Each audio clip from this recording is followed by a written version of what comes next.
to find a link. Go to donate.teamrubiconusa.org/donation/for-dealers. Hi, I'm Andrew the Homebuyer. Selling your house right now the traditional way isn't so easy. The average home is taking months to sell. Fortunately, I can help. I'll come to your home and give you a cash offer within minutes. Then we can close in under 5 days.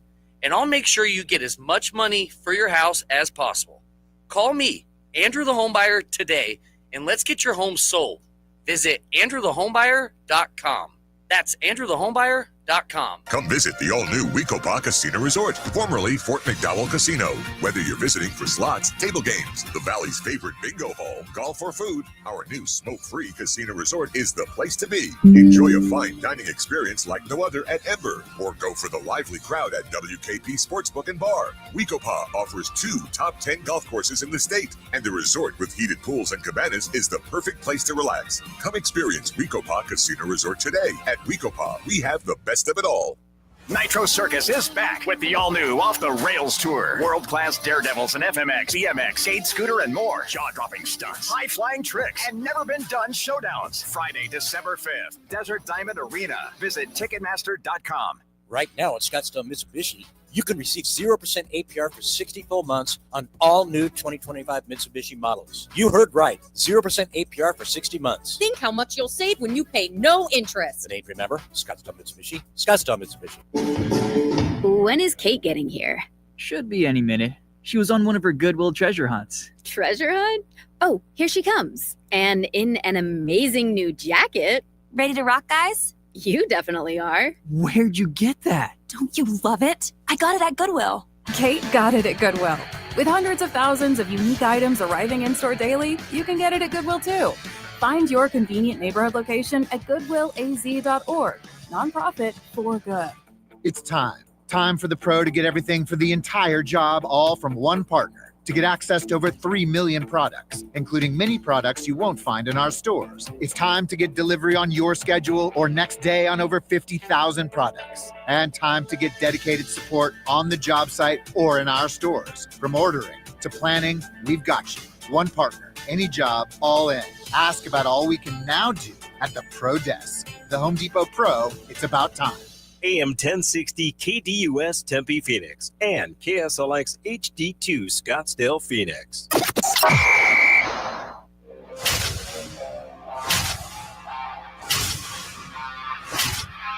It's the lunch break.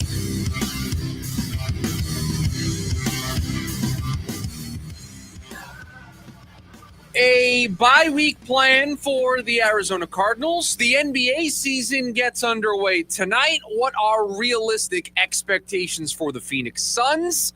All of that and much more here on today's edition of the Lunch Break right here on KDUS AM 1060. Chris Schubert with you for the next 2 hours. Producer Evans behind the glass, ready to take your phone calls, 480-864-1060. Producer Evan, how are we feeling? A lot of sports last night, a Game 7 in the American League Championship Series that lived up to the billing, a doubleheader on Monday Night Football. Are we okay to start a Tuesday? I think we're okay to start a Tuesday.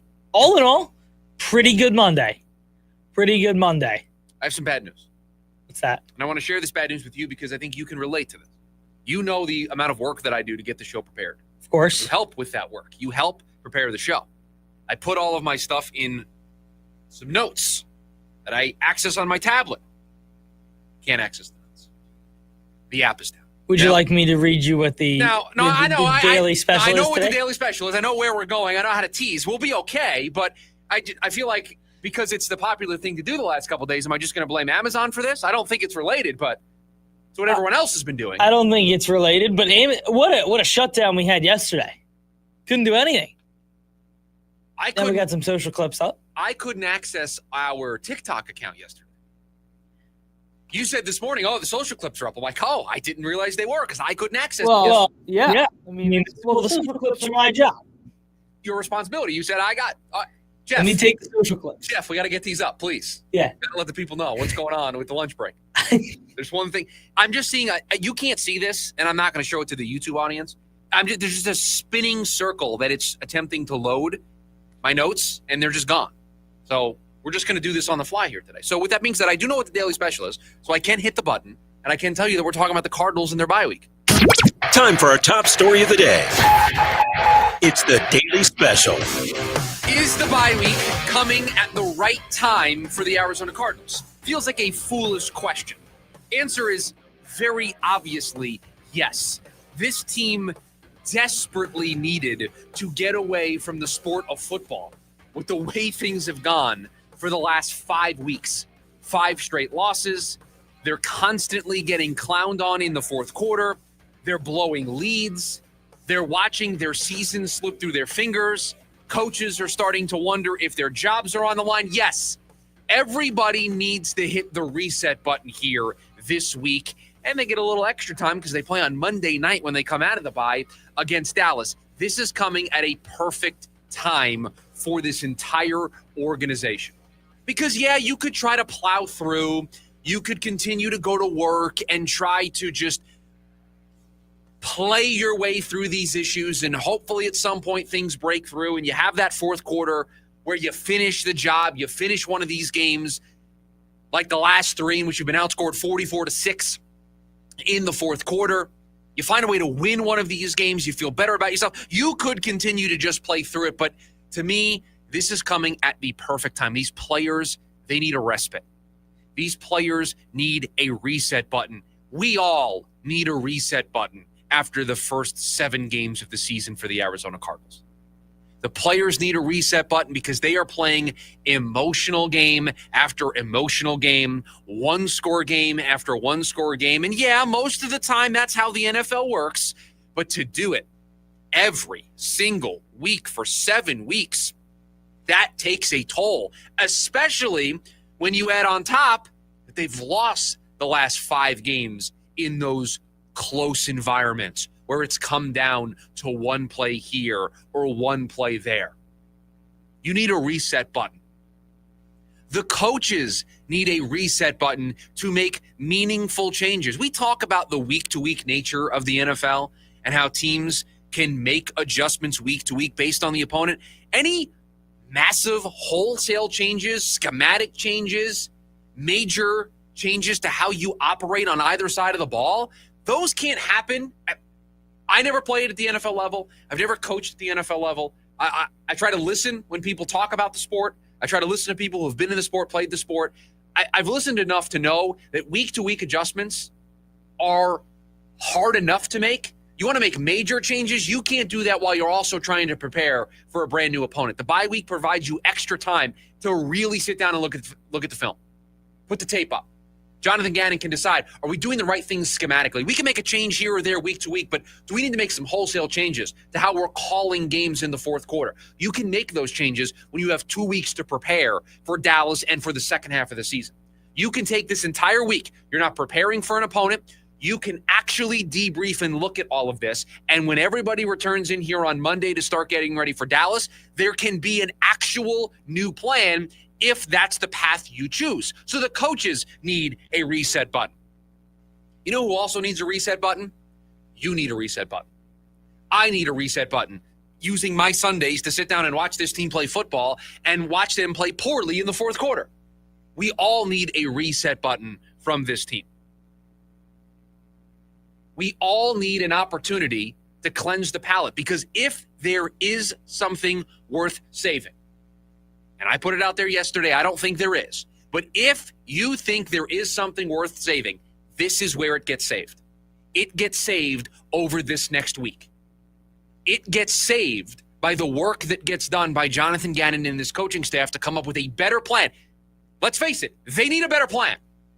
Their current plan has led them to be 2-5.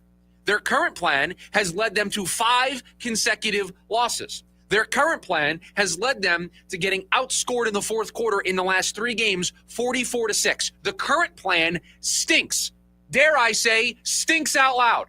Their current plan isn't working. So if they are going to turn it around, if they are going to come out in the second half and find something and get on a run and play meaningful competitive football, save their jobs, potentially backdoor their way into a playoff spot, it happens now. My worry? I don't know what you can change in these 2 weeks. A bye week can fix health. A bye week can maybe fix some play calling issues.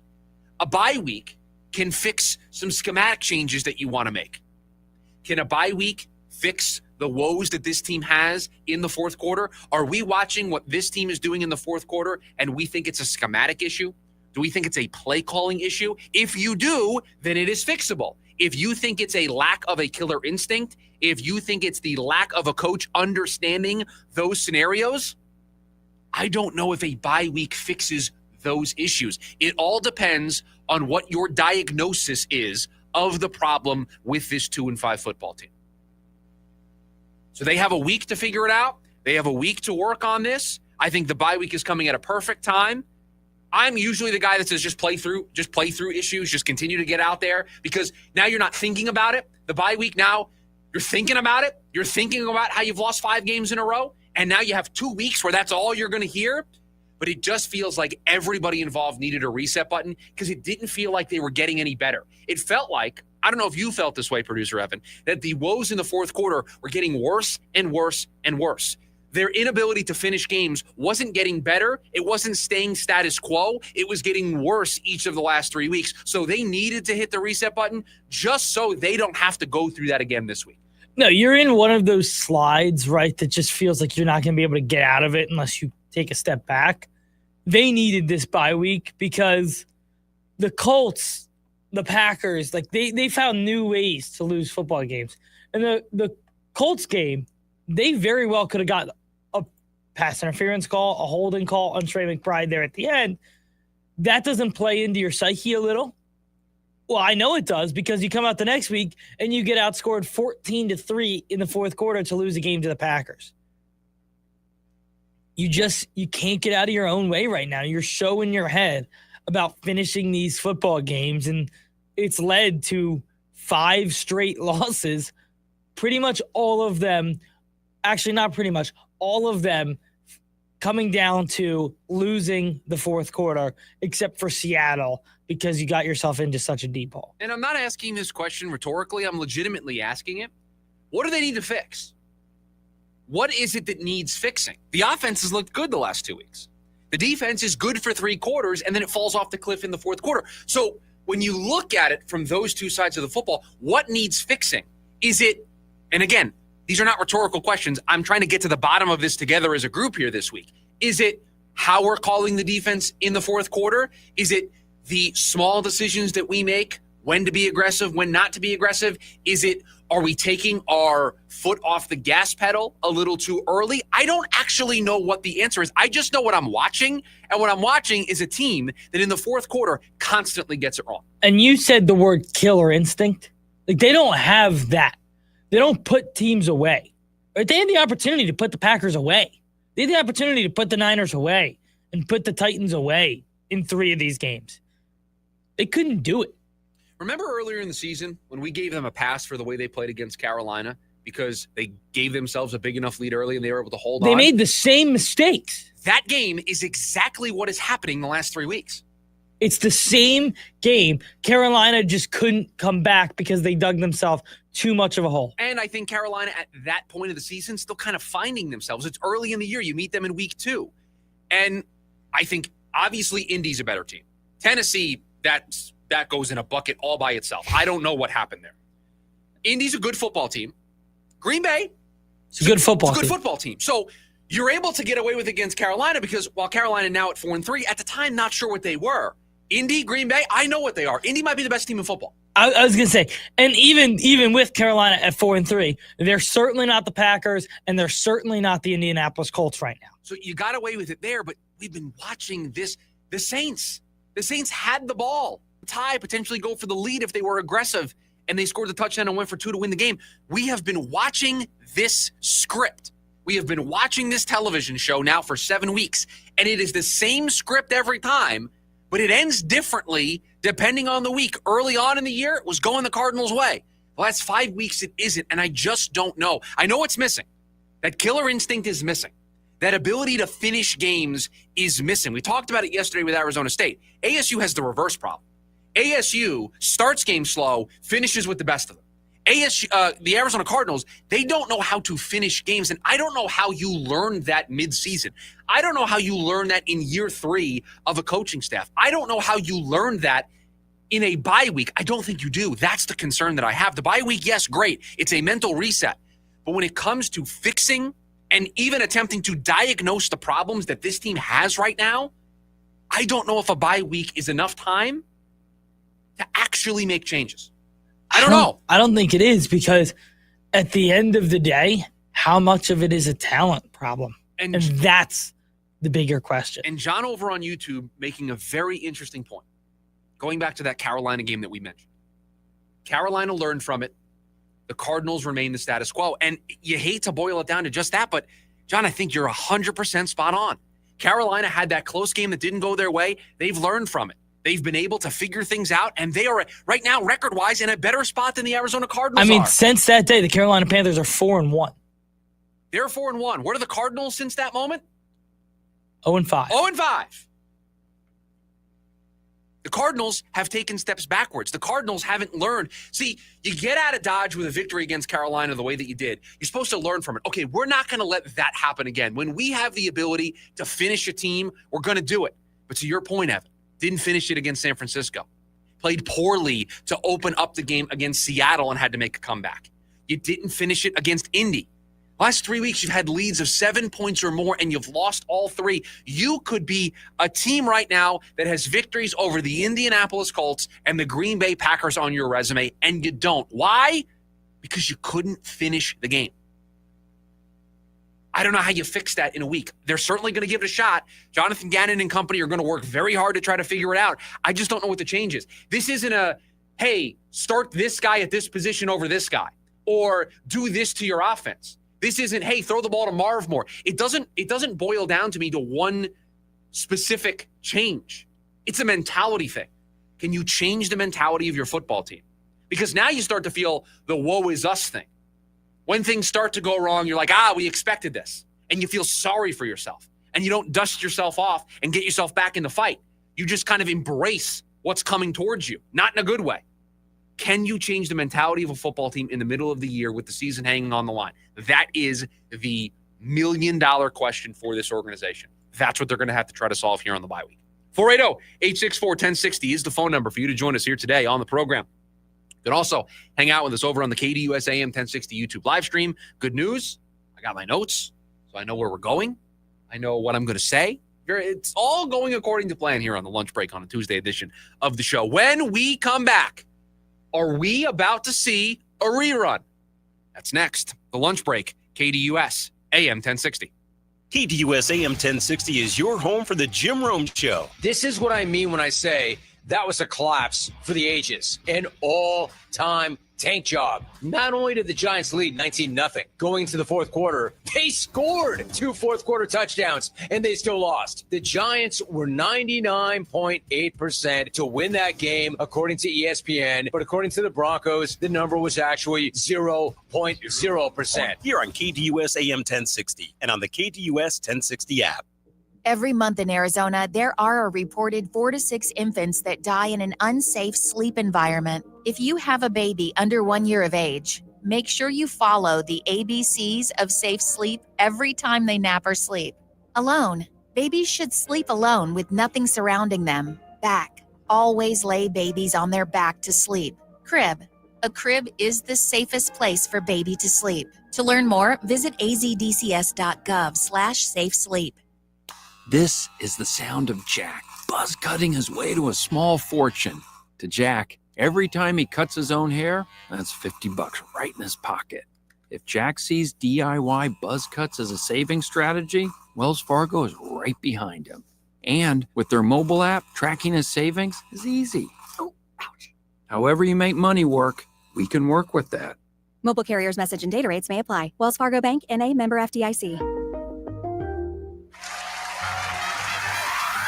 And now, name something dads can do at the Arizona State Fair. Have your first kiss on the sky ride. Yes! Hold purses and a beer and a turkey leg and still look cool. Yes! You are correct. The 2025 Arizona State Fair, open at noon Thursdays through Sundays in October. Check out azstatefair.com for tickets. We finally switched to T-Mobile because with them, we can be connected here and there. ¡Listos todos! Estas son las mañanitas. Now we just need to harmonize.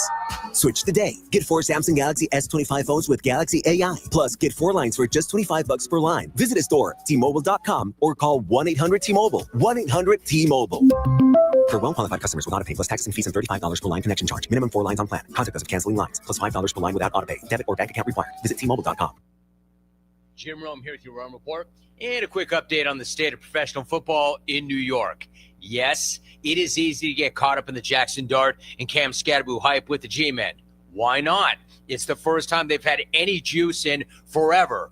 But that was before they choked away a 19-point lead against Denver and allowed 33 fourth-quarter points to the Broncos. Speaking of same as they ever were, only worse, the Jets lost and fell to 0-7.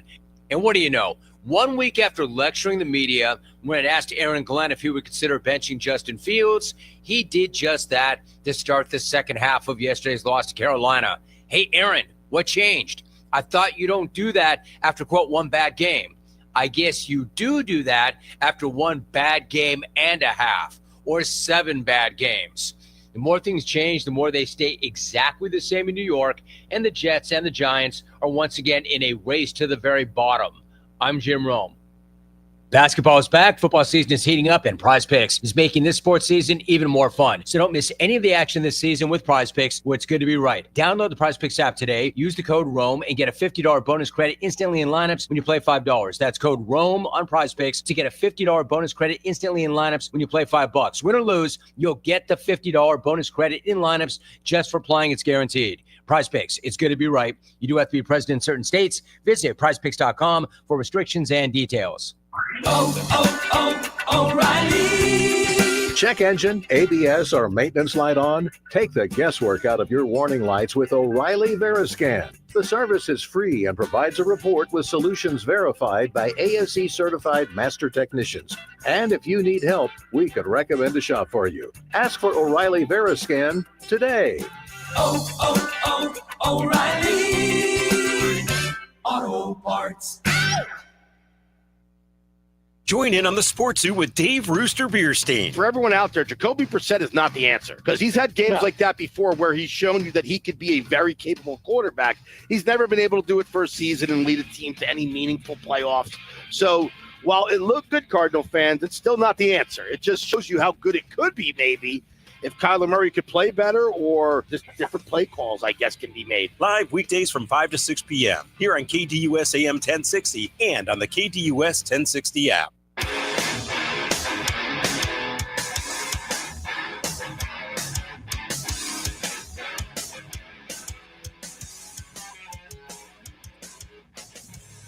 Producer Evan, I want to tell everybody a story, if that's all right with you. A little story time here on the lunch break. I love a good story. I want to tell you a story about a football team. I want to tell you a story about Arizona State football. And in this story, their season gets off to a relatively slow start. And this football team is trying to find their footing throughout the course of the season. Their highly touted quarterback struggling in the early part of the season, not really looking like the player that everybody thought he was going to be when the season began. But that's just how things went in the first half of the year. The second half, much, much different. That quarterback led the way. That quarterback had some major moments. That quarterback was under center for a Big 12 championship. That quarterback was under center for a berth in the college football playoff. That was last year's Arizona State Sun Devil football team. I ask you this question. I tell that story, and I outline what happened last year to ask this. Are we about to see a rerun of last year? Is ASU not setting itself up to go on a run eerily similar to the run that they went on last year?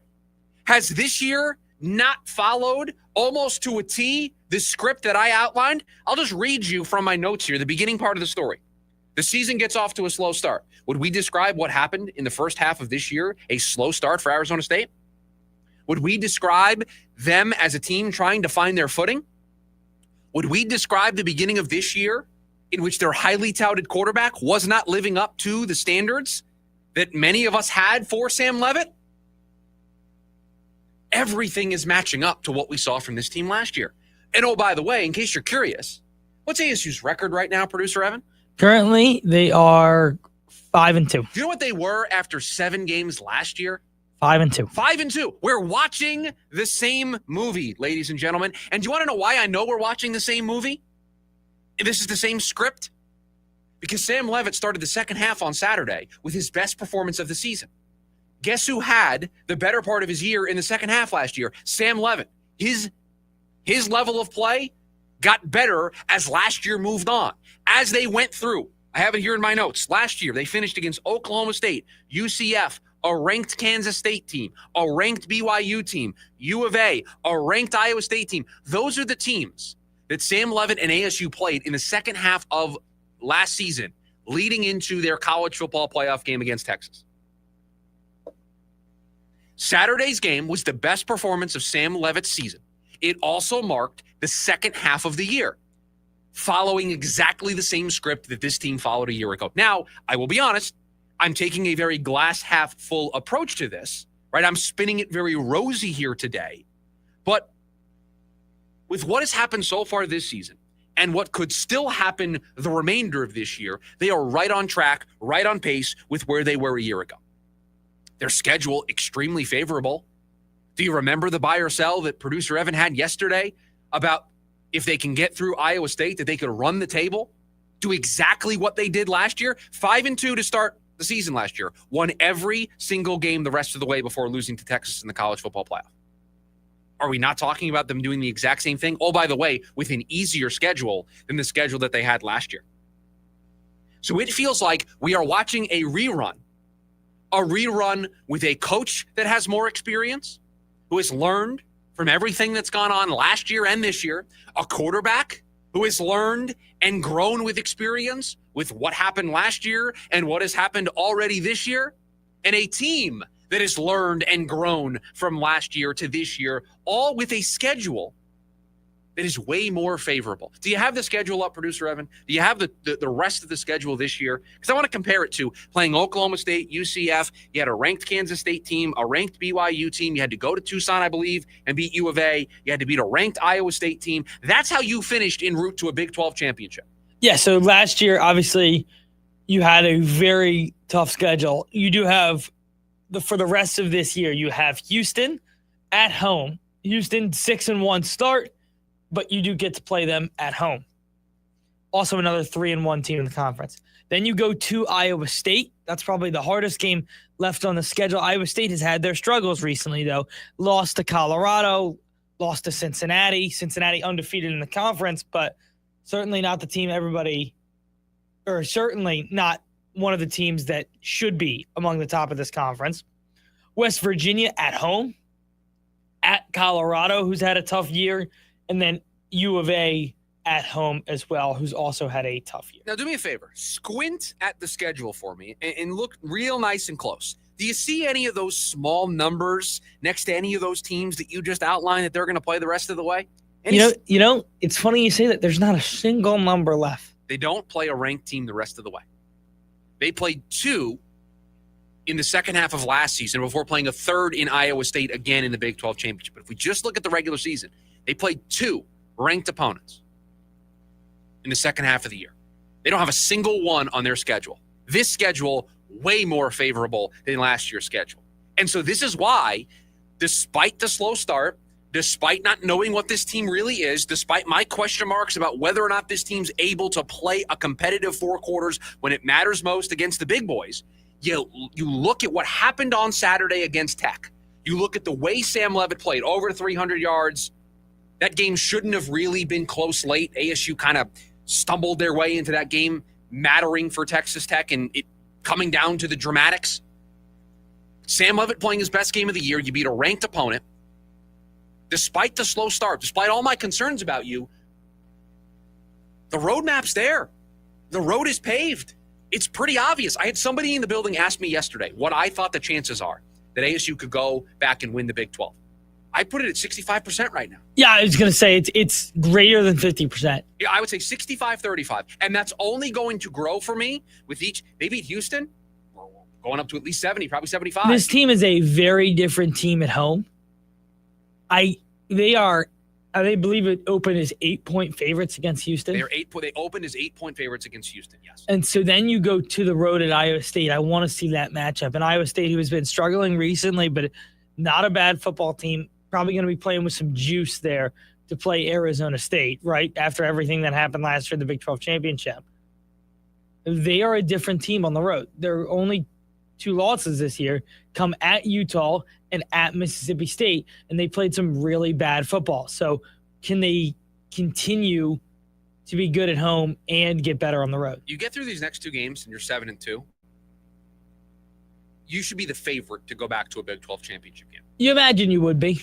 West Virginia, Colorado, U of A, your final 3 games. BYU and Cincinnati, who sit at the top, they have to play each other. So, yeah, you imagine you would be. The road is clear. By doing what you did on Saturday, it makes the loss to Utah hurt. I think there's a little bit more because if you were healthy and you were able to actually play that game. And they're a complete different team with Sam Levitt on the field. I mean, obviously, but even from a defensive, they quit in that game. Well, yeah. I mean, it was a no-show performance. You didn't have your starting quarterback. I mean, it's just all of the recipe was there for that to be a disaster. If you get through the next 2 weeks, the roadmap is clear. The roadmap is obvious. We are watching a rerun of last year. This team started 5-2, and I believe they lost to Cincinnati to drop to 5-2. They then won every single game the rest of the way. They beat Iowa State in the Big 12 title game, and then we all know what happened against Texas. We are watching the same thing. A Sam Levitt, who was better in the second half last year than he was in the first half. Sam Levitt, the first game of the second half this year, had his best performance of the season. Just feels like when the moment rises, he shows up. Just like when the moment rises in the fourth quarter, this team always comes through. We are watching a rerun of last year. And you know what? I'll take a rerun because I enjoyed last year. I'm sure last year was fun. I'm sure all of you did. And what did we say the expectations were going into this season for this team? Be back in that same conversation. They are well on their way to being in the same conversation that they were in a year ago.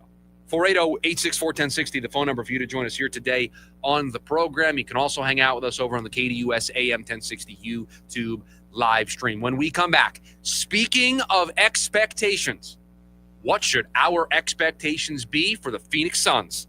That's next, the lunch break, KDUS AM 1060. Ready to tackle each morning with the best sports information coming at you? I'm going to take a logical approach. Get that weekday mornings on KDUS AM 1060 from 6 to 9 a.m. with the Dan Patrick Show. Dan Patrick, the Danettes, sports icons, sports legends, celebrities, poll questions. The Dan Patrick Show has it all. It's a crapshoot. Be sure to lock your dials to AM 1060 or 100.7 HD2 from 6 to 9 a.m. Mornings just got better. This story is about us. With other language learning apps, I was just playing games. I wasn't really learning. Babbel's different. Babbel was designed by over 200 language learning experts to be the most effective way to learn another language. Every time I open the app, I can choose to work on my writing, speaking, or listening. And it saves my mistakes for me to review, so I'm constantly improving. Before Babbel, I thought I just wasn't good with languages. But now I'm speaking French. Tout ça, c'est grâce à Babbel. Save up to 50% on your Babbel subscription when you sign up at Babbel.com. Babbel.com. The year-end sales event is going on now at Scottsdale Mitsubishi. Right now, you can receive 0% APR for 60 full months on all new 2025 Mitsubishi models. You heard that right. 0% APR on all 2025 Mitsubishi. And if you're thinking about selling or trading your current vehicle, please give us a call. Our data shows that 9 out of 10 times we offer more. Don't cost yourself $1,000 or more by not making that simple phone call. The name to remember, Scottsdale Mitsubishi, Scottsdale Mitsubishi. Mark Auto Group dealership. Every day, reliable, comfortable, connected. Every day you rely on power. At APS, we work around the clock to deliver some of the most reliable power in the country. But with Arizona's extreme weather, outages can happen. Stay safe and informed with alerts by keeping your contact information up to date. And visit our outage center for updates online or on the APS app. For more ways to stay safe and informed, visit aps.com/brighter. Hey, Benjamin, we've got a surprise for you. What? You've got brothers. Huh? A $50 and $200 bills just like you. Hey. What? We just got them for joining America First Credit Union and opening a new checking account. And you're all going to live together at America First. What? This is nice. For a limited time, new members get a $250 cash bonus when they open a checking account with direct deposit or $50 with a youth checking account. So head to AmericaFirst.com and get your money working today. Membership eligibility, terms, and conditions apply. Federally insured by NCUA. At Winco, we're working to save you money. Every aisle, every department, every day. 9 stores in the Phoenix area, including the new Santan Valley location. Brian Adams, Roll with the Punches Tour 2025.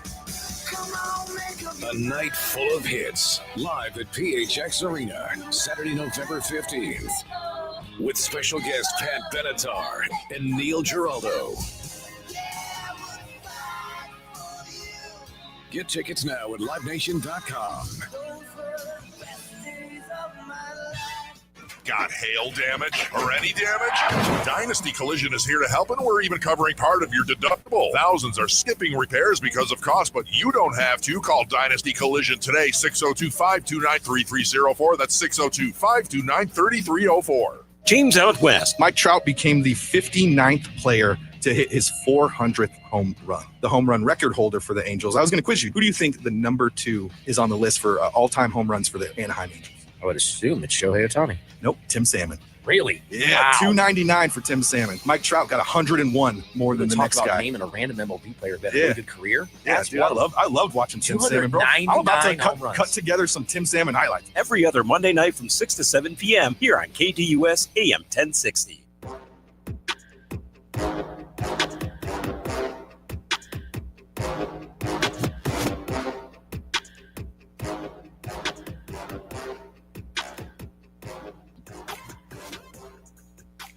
You know, Producer Evan, I was meaning to ask this yesterday. While I was gone, was there more of a respect for the clock in my absence? Because I don't have a respect for the clock at all. No. So it continued on. No respect for I the love clock. it. I love that we have a clock. We know when we're supposed to go to break, but nobody involved wants to actually do the things that we're supposed to do and go to break on time. No, nobody wants to do that. It's hard. It's hard. The clock management is tough. Felt like maybe I should have gotten more involved in the clock management. Also, you're putting some blame on yourself. Certainly. Always need to look internal when there's mismanagement of the clock. You know, I am the producer of the program. I love there's some very good coach speak out of you there. Thank you. That felt very Jonathan Gannon of you there to. Yeah, I mean, listen, I'm watching his stuff every week. I feel like I've learned a thing or two. I do want to.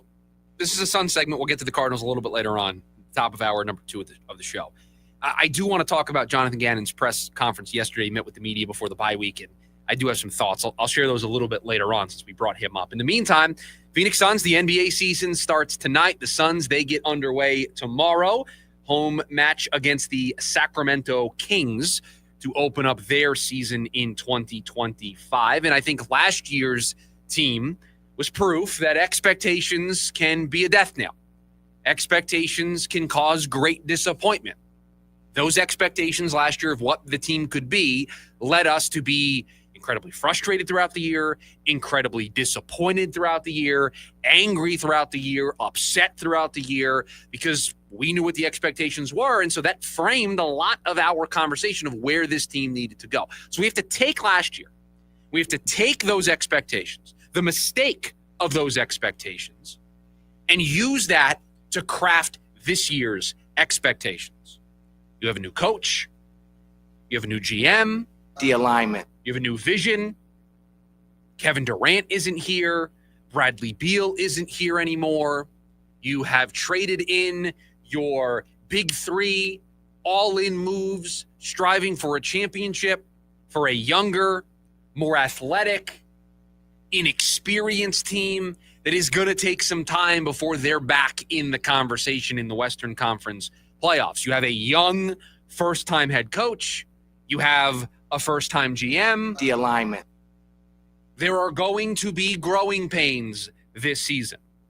There are going to be games this year that the Suns give away because of their youth, because of their inexperience. And you know what?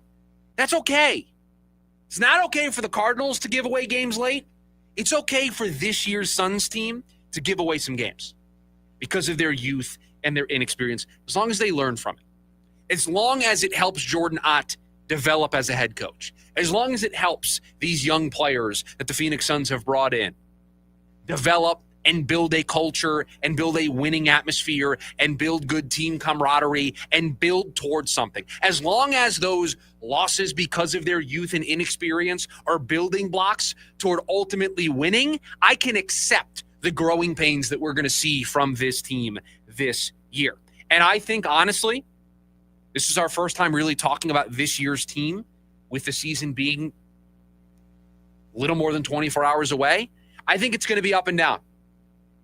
I think there are going to be stretches where you see what they're trying to do and it looks great and you get excited and you probably embrace taking those expectations and moving them up a little bit.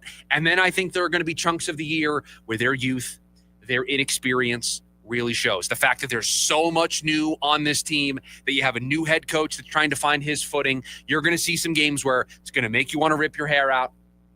That if they had a veteran head coach, if they had more veterans on the team, they probably win those games. You just have to stay the course. That's why you got to set the expectations correctly on the front end. Now, The Athletic put out their bold predictions for all of the teams in the NBA. Producer Evan, did you happen to see this Athletic story yesterday? I hope the answer is no. I did not, no. For the Phoenix Suns, this was their bold prediction for the 2025-2026 season. It should put a smile on both of our faces and for those who listen to this program, because the prediction from Doug Holler is part of the Athletic's bold predictions for all of the teams in the NBA, that the Phoenix Suns will win more games than they did last season. Which, if you've been listening to this program all summer long, despite losing Kevin Durant, despite moving on from Bradley Beal, what have I long said to all of you? This team is going to win more games because they're going to be better defensively. They're going to be a deeper group. The youth, the inexperience is actually going to turn into a good thing for this team at times. That I think they're going to be able to play more team-first basketball because they're young, because they're inexperienced, because they're all learning together. That they are going to be able to win more than 36 games. And as Doug Holler mentions towards the tail end of his prediction, they're not a playoff team, but 38 wins, which would be 2 more than last year, with a chance at the final play-in spot, that's doable. That is the quote from Doug Holler in the piece, and I wholeheartedly agree. That is my expectation for this team. Win more games than you did a year ago. Have the arrow trending upward when we get to the end of the season. Do I think this team has the talent to win more than 36 games? I do. Because let's be honest, talent-wise last year, they should have won more than 36 games. So there's going to be some luck that bounces their way this year. Do I think this team has the talent to be in the mix? I'm not saying they're going to get it, but to be in the mix for that 10th and final playoff spot. I do. I like a lot of what they did. And remember, I was not on board with Brian Gregory at first as GM. I was not on board with where the coaching search was trending and ultimately ended up with Jordan Ott. And over the course of the offseason, those two have slowly won me over. Gregory, slower than Jordan Ott. Jordan Ott won me over in one press conference I was in. I mean, I just thought he said all the right things, and I was in. Brian Gregory, it took a little bit. The way he handled the Kevin Durant trade, the way the draft was handled, won me over, and I'm in. I think I mentioned it that the Suns put out a video from their draft night, wheelings and dealings, and I believe it was night 2. And there was a moment where it was, I think it was Brian Gregory, Matt Ishbia, and Josh Bartlestein. And they were kind of huddled, standing up, and they were huddled in a corner debating something. And Brian Gregory, with those two guys that I just mentioned as part of this little circle, they were talking about, I believe it was Kobe Bryant. It was. And they said, and Brian Gregory said, I'm the GM. This is the best shooter left on the board in the draft. You take him. Like that, in that room. He looked right at Matt Ishbia in the face and said, I'm the general manager. This is who I want. And to me, that's what won me over. Because in that moment, it wasn't about the connections to Michigan State. It was about, you've put me in charge here. Let me do my job. And he felt comfortable saying that to Matt Ishbia. That's where he won me over. So I'm in. The alignment. I'm aligned with Brian Gregory, Jordan Ott, what this team is doing. I think this team can surprise some folks. 45 wins, making real loud noise in the Western Conference? No, I won't go that far. But do I think you're going to be able to watch an entertaining team this year? I absolutely think so. Do I think you're going to see a team, to quote Brian Gregory, that you're going to be proud of to watch every single night? I think you are. I think it is going to be enjoyable, win or lose, to sit down tomorrow night and watch Phoenix Suns basketball. How many times last year, specifically in the second half? Specifically, post All-Star break, watching this team. Did you look at your ESPN app or wherever you look to see when games are on, and you saw the Suns were playing, you went, all right, guess I'm going to turn on the Suns. There was this sense of dread. It was miserable. Miserable is the perfect word to describe it. Do you know what I think you're not going to have this year? You're not going to feel miserable. You may look up at the end of the season and they're not a playoff team. You may look up at the end of the year and they fall short, but I don't think you're going to be miserable watching this team. That's what I'm putting out into the universe going into this year. I'm not going to be miserable tomorrow night, sitting down 7 o'clock to watch Kings Suns. I'm not going to be miserable. I'm excited.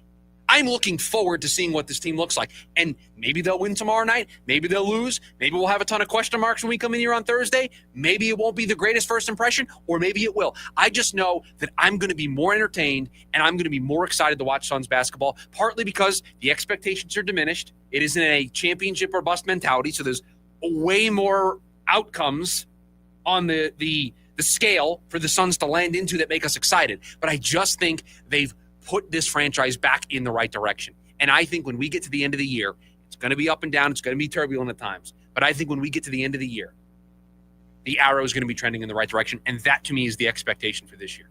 After they get through 80-plus games, how do we feel about the Jordan Knott decision, the Brian Gregory decision, what they've done with this roster? Do we feel there is more good than bad? I think the answer is yes. Those are my expectations for the season. I think those are the perfect expectations. We'll get into it a little bit more in buy or sell. Don't want to give away anything. But this team's going to be fun to watch. I truly believe that. I love the listeners of this program because John just made a callback to the dread of the second half of last year that I kind of forgot about. The Suns are going to be on the big TV this year. The Suns are not going to be relegated to the tablet like they were in the second half last year. It's a great call out. Last year, we still had to keep an eye on the Suns, but we put the Suns on the tablet. The Diamondbacks got the big screen TV. Other stuff got the big screen TV. Yeah, because the Diamondbacks on the big screen was such the answer. Listen, those were our two choices. That was the decision we made as a show. This year, at least at the start, I think the Suns are getting the big screen TV. The Suns certainly getting the big screen TV tomorrow. So I'm excited. I'm looking forward to it, and I can't wait for us to go through this season together because I do think it is going to be an enjoyable ride for all of us here in year one of Gregory and Ott and year one of this new era. Devin Booker back being the guy in charge, the captain, the leader, the guy on this team. I'm looking forward to it. Hope you are as well. 480-864-1060 is the phone number for you to join us here today on the program. When we come back, close up hour number one of the show, a little buy or sell. We'll get to it next. The lunch break, KDUS, AM 1060. On your ride home from work, join in on the Sports Zoo with Dave Rooster Bierstein. If we owned our own football team called the Angry Roosters and we kept signing people to contracts and they weren't honoring their contracts and kept demanding raises, at what point do we throw our hands up and just say no to everybody? We signed you to a contract, play out your contract, and that's it. You earn a better contract on your next one, we'll pay you for that. Live weekdays from 5 to 6 p.m. here on KDUS AM 1060 and on the KDUS 1060 app.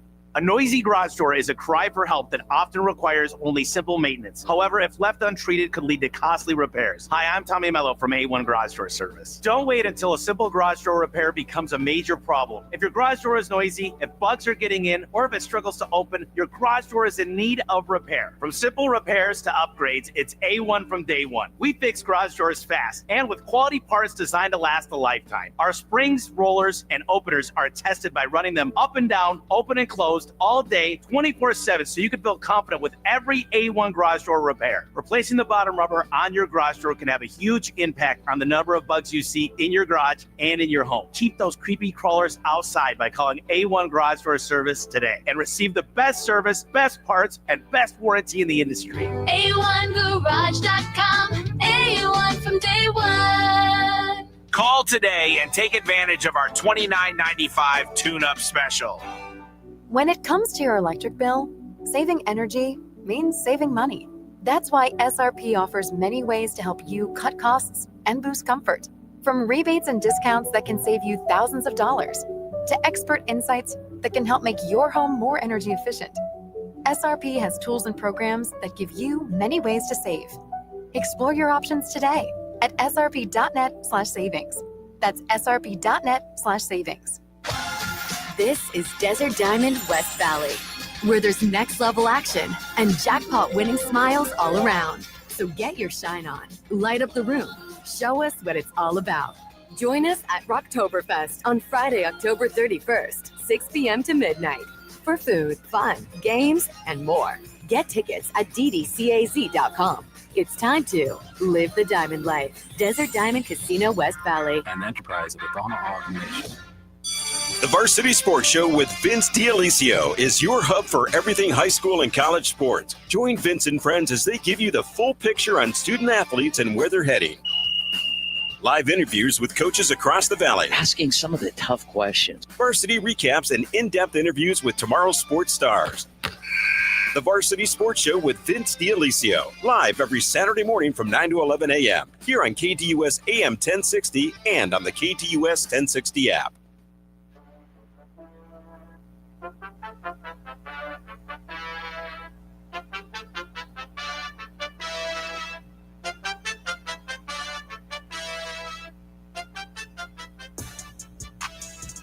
Back here in the lunch break, KTUS AM 1060. Thanks for hanging out with us here today on the show.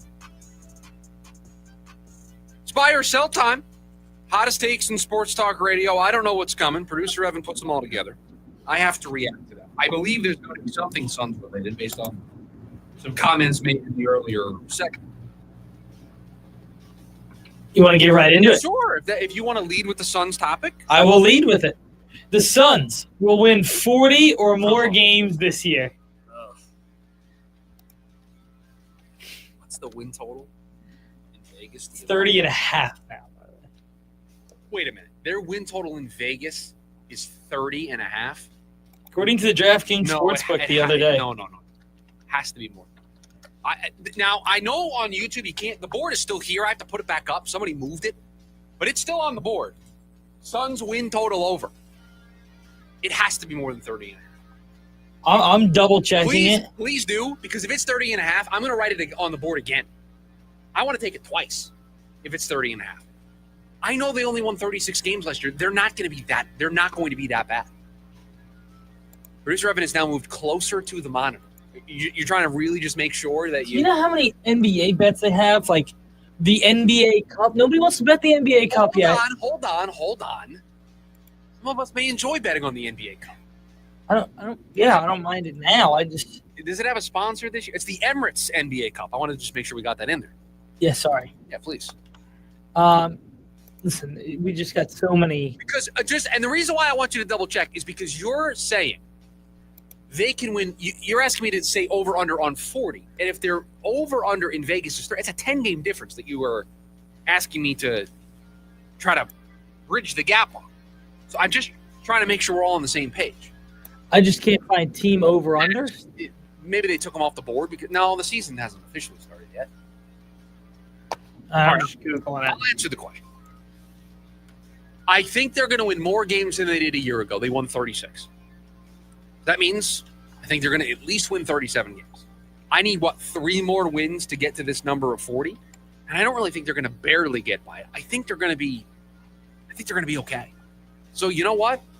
Maybe it's the 30 and a half wins is the official number. Take the over.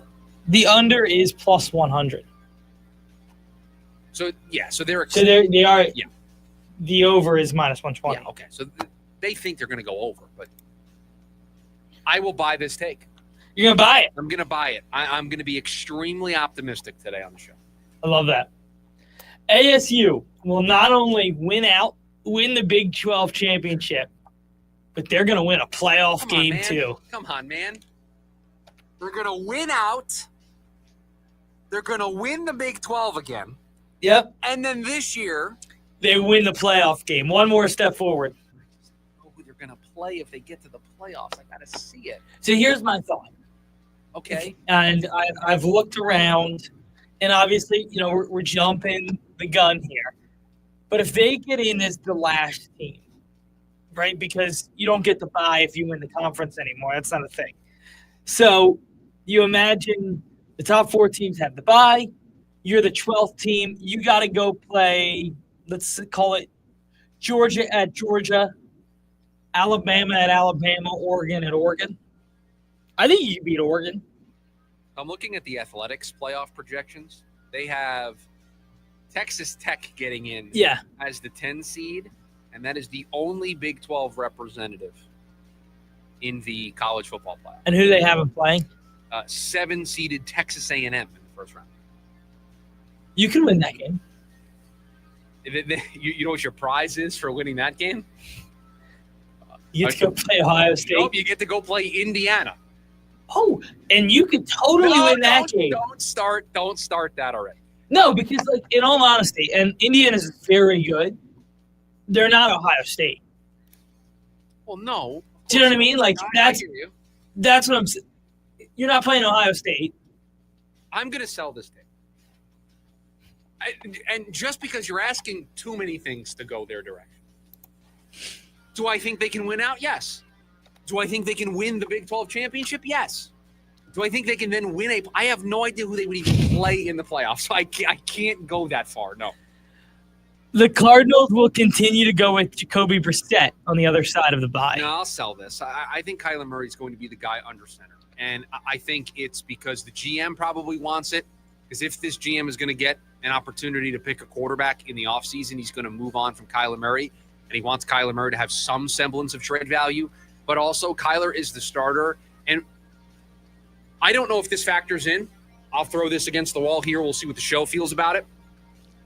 As a coach right now, people are asking questions about everything at 2-5. The last thing I need is to start Jacoby Brissett with a healthy Kyler Murray and add more questions to my plate every week.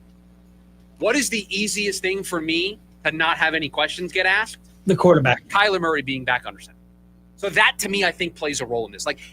Now, if Kyler plays poorly and they lose, then I think people are going to ask. The questions come up again. The questions do come up again. But, man, if Kyler is healthy and you come out of the bye and you start Jacoby Brissett, that's a circus that I don't know if you want to invite when you're 2-5. That's a really fair point. By the way, shout out to Peter saying hello over on the YouTube side of things. Yes, I did have a good break. It is good to be back. I missed everybody. We're having fun here this week on the show. But yes, good to see you over there on the YouTube side of things. Sorry, please continue. No, all good. The Seahawks are serious Super Bowl contenders. Boy, I owe an apology to the Seattle Seahawks and their entire organization because they have just wowed me with the way that they play. Defensively, I'm not surprised because of who the coach is. I didn't think they had the greatest talent on that side of the ball, but he's coaching them up. I just did not expect Sam Darnold to do this in another place. I just didn't. Neither did I. And I was very honestly, neither did I. Like, you just raise your hand at times. You're like, I got a key part of my projection on this team wrong. I did not think Sam Darnold was going to be able to go from being with who we think the best coach in football is to a defensive-minded guy and still have the success that he had with Kevin O'Connell. I did not expect him to play the way that he has played at the beginning part of the season. And there's an argument that they're the best team in the division. I still would pick the Rams right now. There's an argument that they're the best team. And a huge part of that is the player that JSN has really become. Oh, I mean, he has stepped into being a serious number one and a top 10 easy receiver in the game. Yeah, he is one of the best young talents at that position. The World Series will go at least 6 games. I'll buy this. I think it goes at least 6 games. I think the Blue Jays. Listen, I know who I'm rooting for. I know who many of you are rooting for. I know who most of America is rooting for. And no, it's not the team that resides in the United States. Isn't that crazy? I don't think it's crazy at all. And it's pretty easy to hate the Dodgers. They got 2 countries rooting for them. The Toronto Blue Jays have 2 entire countries outside of the Los Angeles metro area rooting for them, yes. Now, I mean, I don't think there's a single non-Dodger fan that is rooting for the Dodgers. No. Everybody is rooting for the Toronto Blue Jays. Certainly. 1, because they just want to see the Dodgers lose, but 2, like, Toronto's a good story. And Seattle would have been the same story. Yeah, and everybody loves Vlad. And how could you not? He's awesome. He's just a superstar. And he really is showing up in these big stages. George Springer's a guy who's been there, done that before. He's doing it as well. Hour number 1 of the program in the books. When we come back, the defensive issues for the Cardinals are getting very loud. How do they fix them? That's next. The lunch break. KDUS AM 1060.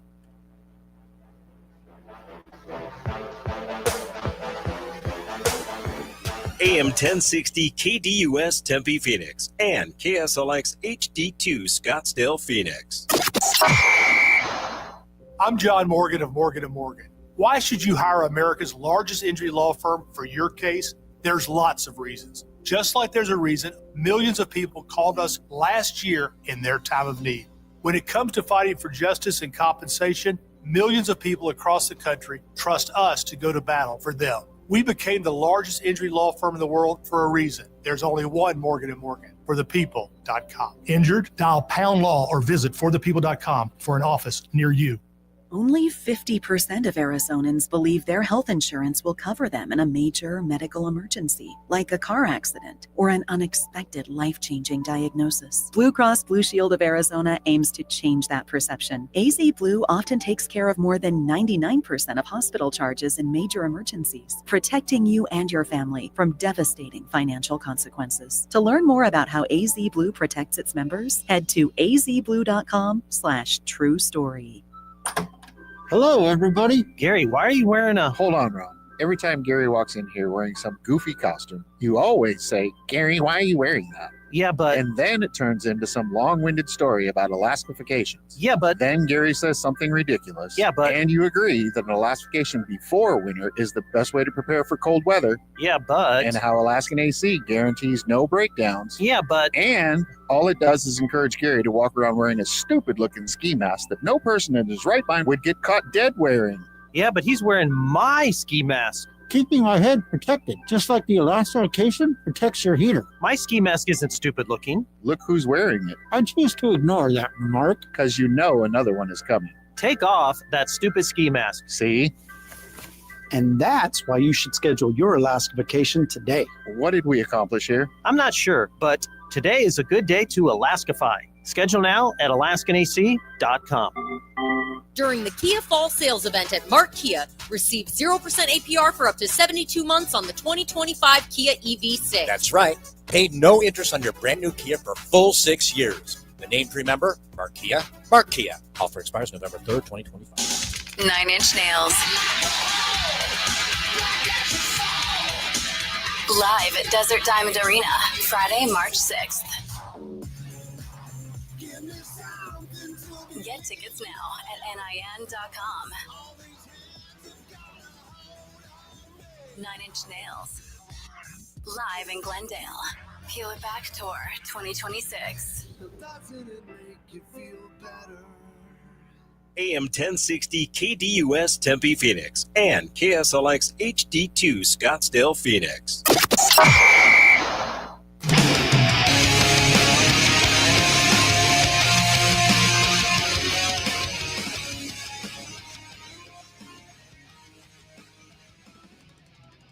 Hour number 2 of the lunch break here on KDUS AM 1060. Chris Schubert with you. Producer Evan behind the glass. Taking your phone calls, 480-864-1060. Thanks for hanging out with us. It's good to be back. Looking forward to another Football Friday with everybody. Ready to make some picks again live on the air. Ready to hear from you, team listeners. Fun to be back. I did enjoy the time off, but did miss hanging out with all of you here on the program.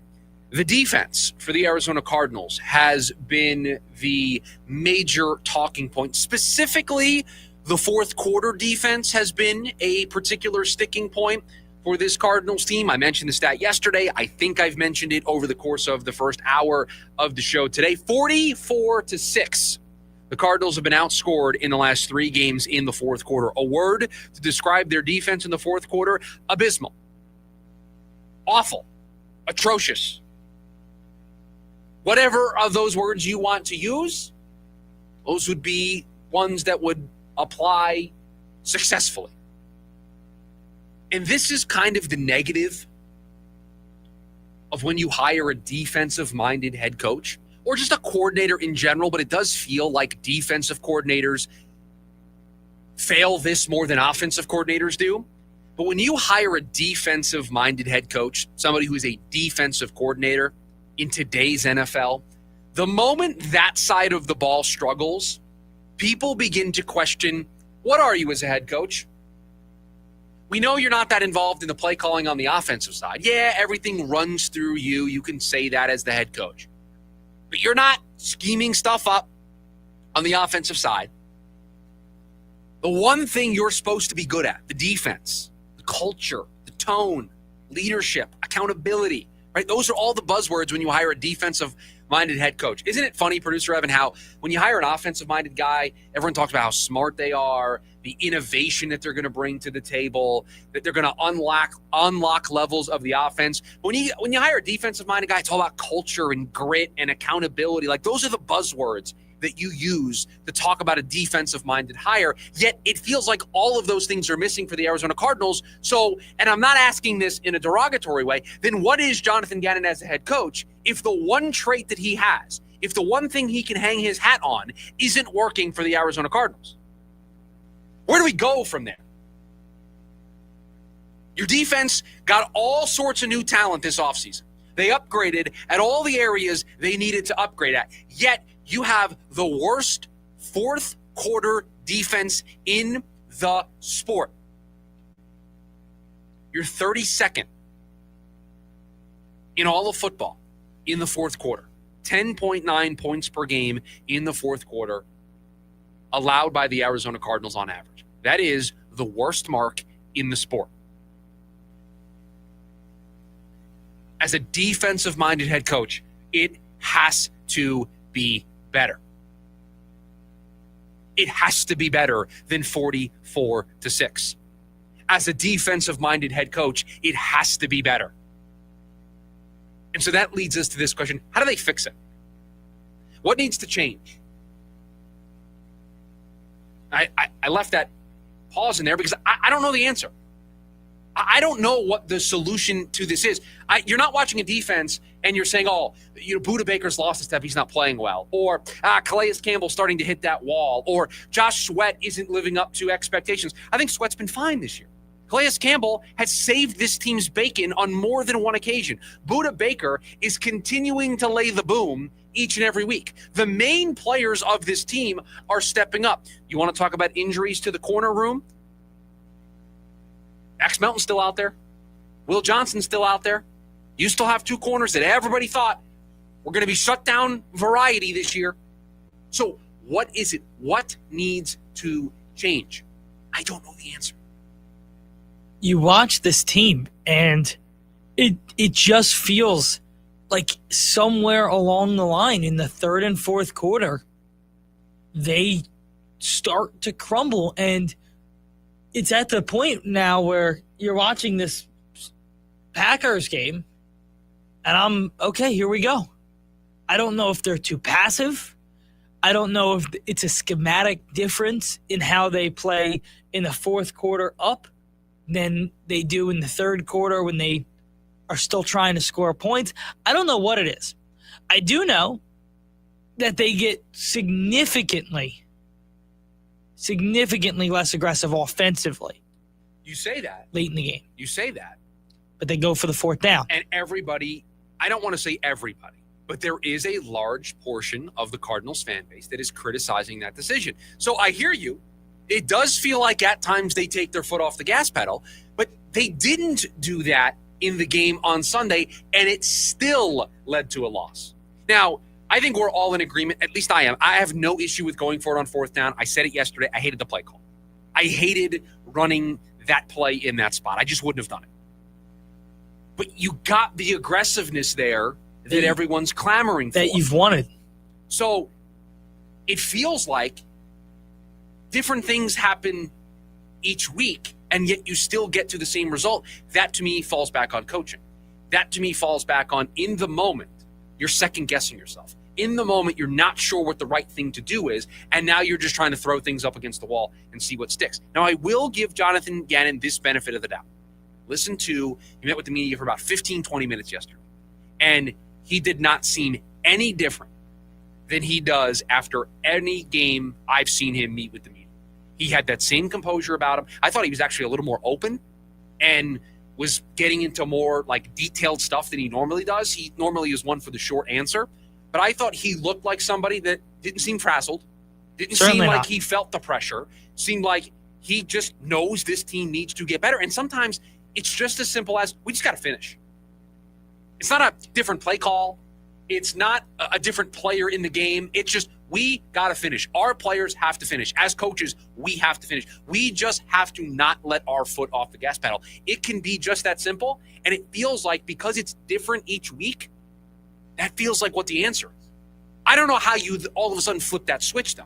I don't know what it is. A break just has to go your way in the fourth quarter to make you feel like we can do this, we can finish the job. That's all it is. You need one of these games to fall your way because right now it's hard not looking at the schedule and looking back at the games you've lost and saying, like, there's a mental thing there. You don't think the players know that they've lost 5 straight games in the fourth quarter? And they're certainly thinking about it. You don't think the coaches know? Like, do you think after they get stopped on fourth down and the defense has to go back on the field? The whole world knows what's going to happen. Because the whole world. Because you saw it against Indianapolis the week prior. You saw it against Tennessee the week before that. It's just been a recurring theme. And the worry that I have is it's the side of the ball I never thought I would be having this type of intervention about. At any point this year, did you think we were going to have a crisis meeting for the Cardinals defense? Did anybody think at the beginning of the year that we would talk about a team and this side of the ball that got outscored 44-6 in the fourth quarter of games over a 3-game stretch? Did you think we were going to have that conversation at any point this year about this Cardinals defense? Calais Campbell, Dalvin Tomlinson, Darius Robinson, Josh Sweat, Garrett Williams, Max Melton, Budda Baker, Will Johnson. Do I need to go on and on naming all of the players that they have making plays for them? Not once did I think the reason why the Cardinals would be struggling would be because of their defense. I very much thought we would be coming in here having conversations about an offense that they did nothing to change in the offseason, struggling to finish games. By the way, they deserve just as much of the blame here, 6 points in the last 3 games in the fourth quarter. That's not finishing either. It's just the 44 sticks out like a sore thumb. I never thought we would be having this conversation about the defense, and that concerns me. That's why yesterday I said the next 10 games, I'm reevaluating Jonathan Gannon, because I never thought we would get to this point with that side of the ball. The coordinator, everybody loved Nick Rallis. Everybody thought the coach in Jonathan Gannon was getting this franchise in the right direction. We're going to talk about this a little bit later. He's 14-27 as a head coach in the NFL. 14-27. At some point, you That are what your matters. record says you are. At some point, that matters. 41 games is a large enough sample size. There are coaches that have come in full rebuilds, and in 3 years, put yourself into a winning record. And this is not they went 8-9. This is they're 2-5, and have lost 5 games in a row the same way. And you date it back to last year where they had a second half collapse. That's why the defensive woes are really concerning and troubling for Jonathan Gannon's future, because this is the one thing that should be buttoned up. This is the one thing you should have. Listen, if we get to the end of the season, let's just live in an alternate reality for a second where this team goes 9-8, and the reason why they went 9-8 is because they just didn't finish enough games. They just didn't finish the job enough. And by the way, I'm going to try to pull this up here. There is a great story that I saw in The Athletic, and it was talking about the Cardinals and what happened to them this past Sunday against Green Bay. And it was a callback to a story that The Athletic wrote in the summertime. And I want to pull it up because I thought the quote was really, really good. This was a quote in the summertime. So The Athletic asked 8 NFL executives to talk about all of the teams in the NFC. They also did one for the AFC, but this story obviously was about the NFC teams. Mind you, I want to make it very clear. This was before the season. So this is, I haven't watched this team play close games for 7 straight weeks. This is before you lose 5 games in a row the way that you did. I'm going to pull up the quote here because when I read you this quote, it may give you goosebumps. This is a quote about the Arizona Cardinals in the summertime by an executive. Quote, "They are good enough to stay in games. They will be relevant until the fourth quarter, and more times than not, they will not be able to close games out, whether it be a turnover, the inability to get a stop. They can be exciting to watch. Kyler Murray is very talented and can make some things happen, but I don't know that they have enough from a team makeup standpoint to close games out, end quote. Isn't that a chilling thing to read today, considering the way the 7 games of this season have gone? And from a team makeup standpoint, that is somebody else in the league telling the general manager he believes they don't have the talent to close football games in the NFL. They can stay in them, but they can't win and they can't close. And at what point do you look up into the rafters, you look up into the front office, and you say, Monty, maybe we're short-staffed here. I mean, I'm going to read it again. I'm not read the whole thing again. I'm just going to read the point that I think is incredibly relevant. They are good enough to stay in games, a voter ranking Arizona 9th set. They will be relevant until the fourth quarter, and more times than not, they will not be able to close games out, end quote. Whoever that is, give them a promotion. Put them in charge of a team, because that person knows what they're talking about. I was going to say, you know who that is? That is an executive for one of the teams, the Bucks, the Eagles. That is a team that is currently towards the top of the NFC. I would bet so much money on that. The 8 executives from this story, their backgrounds range from personnel evaluation to contract salary cap people, analytics strategy people. These are just people in organizations, and that was said in the summertime. The byline on this story, September 3rd. That person works for Green Bay, Detroit, Philadelphia, Tampa, and by the way, Denver, the Rams, Chargers, and they nailed it. A good team. That is exactly what is happening to this team. That is exactly what this team has been through 7 games. They're good enough to stay in it. They'll play close games, but more often than not, they won't be able to finish the job. And that has been the theme so far this season. I mean, you can't make a prediction more spot on than that one. That was before the season. To your point, it's an indictment on the GM for the roster that's been put together. But for me, it's an indictment on the coach. You got to find a way to win one of these games. Have to. You got to find a way as a coach to say, listen, guys, I know what's happened the last couple of weeks. We're not losing this one. And Sunday felt like the perfect opportunity to have that rallying cry, and it just didn't happen. You could have changed the season Sunday. Being 3-4 and being 2-5 are very different. It's one game in the standings. It feels like, we use this on the show all the time, a Grand Canyon-sized difference between 3-4 and 2-5. I'm questioning whether or not Jonathan Gannon should come back for year 4 at 2-5. I would not be saying that at 3-4. The defense is a major problem, and that's supposed to be his calling card. And to me, it's the thing that's going to doom him. If this doesn't turn around, it's going to get him fired. He's not going to get year 4 if the defense constantly turns into a clown car in the fourth quarter. An embarrassment the way they've played in the fourth quarter this season. That's on Jonathan Gannon. That's supposed to be his thing. You hire a defensive coordinator as a head coach, I expect you to win the fourth quarter. I expect you to, in a close game, make the right decisions, because you're supposed to thrive in those environments. Yeah, if you don't have the quarterback and you can't put together the 2-minute drive after getting a stop, okay. That's not what this is.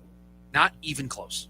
480-864-1060, the phone number for you to join us here today on the program. When we come back, it is a Tuesday, which means the NFL News Dump. We got a recap of Monday Night Football and the rest of the major news from the world of football. We'll get to it next. It's the lunch break, KDUS, AM 1060.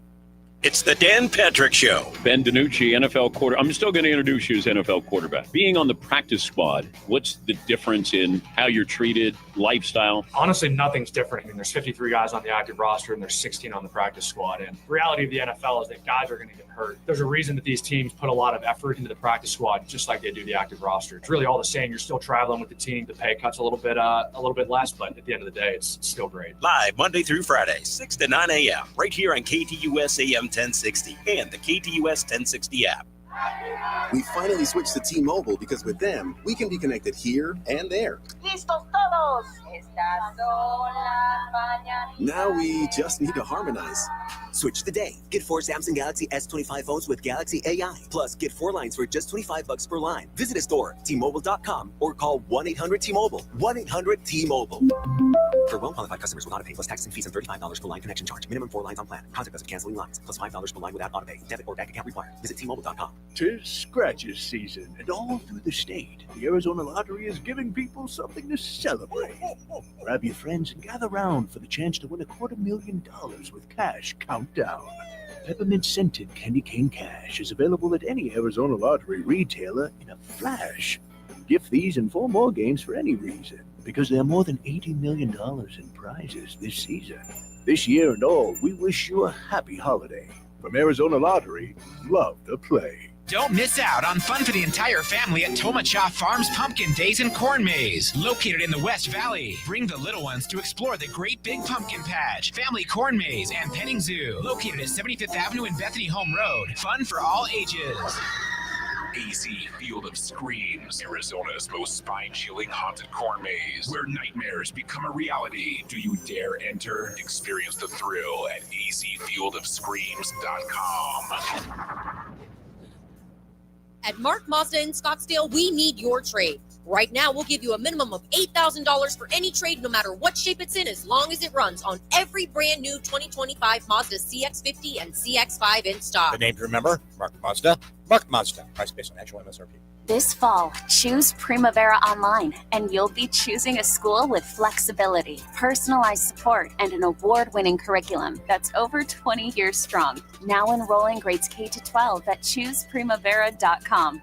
I'm Dan Patrick, and this is Above the Noise. There's no shortage of marquee openings in college football. Florida, Oklahoma State, and of course Penn State. There are jobs that come with a massive paycheck, but high expectations. For all their allure, there's a lesson that should be echoed through the coaching fraternity. The grass isn't always greener on the other side. Just ask Brian Kelly. He left Notre Dame after a decade of sustained excellence, a national title appearance, and 7 double-digit win seasons. Since arriving at LSU, his Tigers have been fine but not fantastic. No playoff berths, a 5-9 record against ranked opponents. Lincoln Riley's move from Oklahoma to USC told a similar story. 3 12-win seasons in Norman, a Cotton Bowl title, and playoff contention that gave way to mediocrity in Los Angeles. No double-digit win season since 2022. As coaches like Lane Kiffin and Marcus Freeman inevitably get those phone calls this season, they would be wise to remember all of this. I'm Dan Patrick, and this is Above the Noise. When it comes to great meat, quality, freshness, and care make all the difference. That's the Heartland difference. At Heartland Steak Co., you're getting premium Midwestern meats, hand-cut, hand-picked, and delivered straight to your door. From juicy USDA prime and choice beef to all-natural pork and tender chicken, Heartland Steak Co. brings that true Midwest flavor right to your table. Perfect for backyard barbecues, weeknight dinners, or sending gifts of great taste, they've got you covered. Ordering is easy at heartlandsteakco.com. Choose from Grill Master packages, freezer filler bundles, or holiday gift boxes. Everything's flash frozen at peak freshness, so it's ready when you are. And here's the deal. When you spend $199.99 or more, you'll get free shipping and $25 off your order with promo code SAVE25. That's heartlandsteakco.com, your one-stop shop for premium Midwest meats delivered straight to your door. Taste the Heartland difference. Visit heartlandsteakco.com and use code SAVE25 today. KDUS AM 1060 is your home for the Jim Rome Show. This is what I mean when I say that was a collapse for the ages. An all-time tank job. Not only did the Giants lead 19-0 going to the fourth quarter, they scored 2 fourth-quarter touchdowns, and they still lost. The Giants were 99.8% to win that game, according to ESPN. But according to the Broncos, the number was actually 0.0%. Here on KDUS AM 1060 and on the KDUS 1060 app.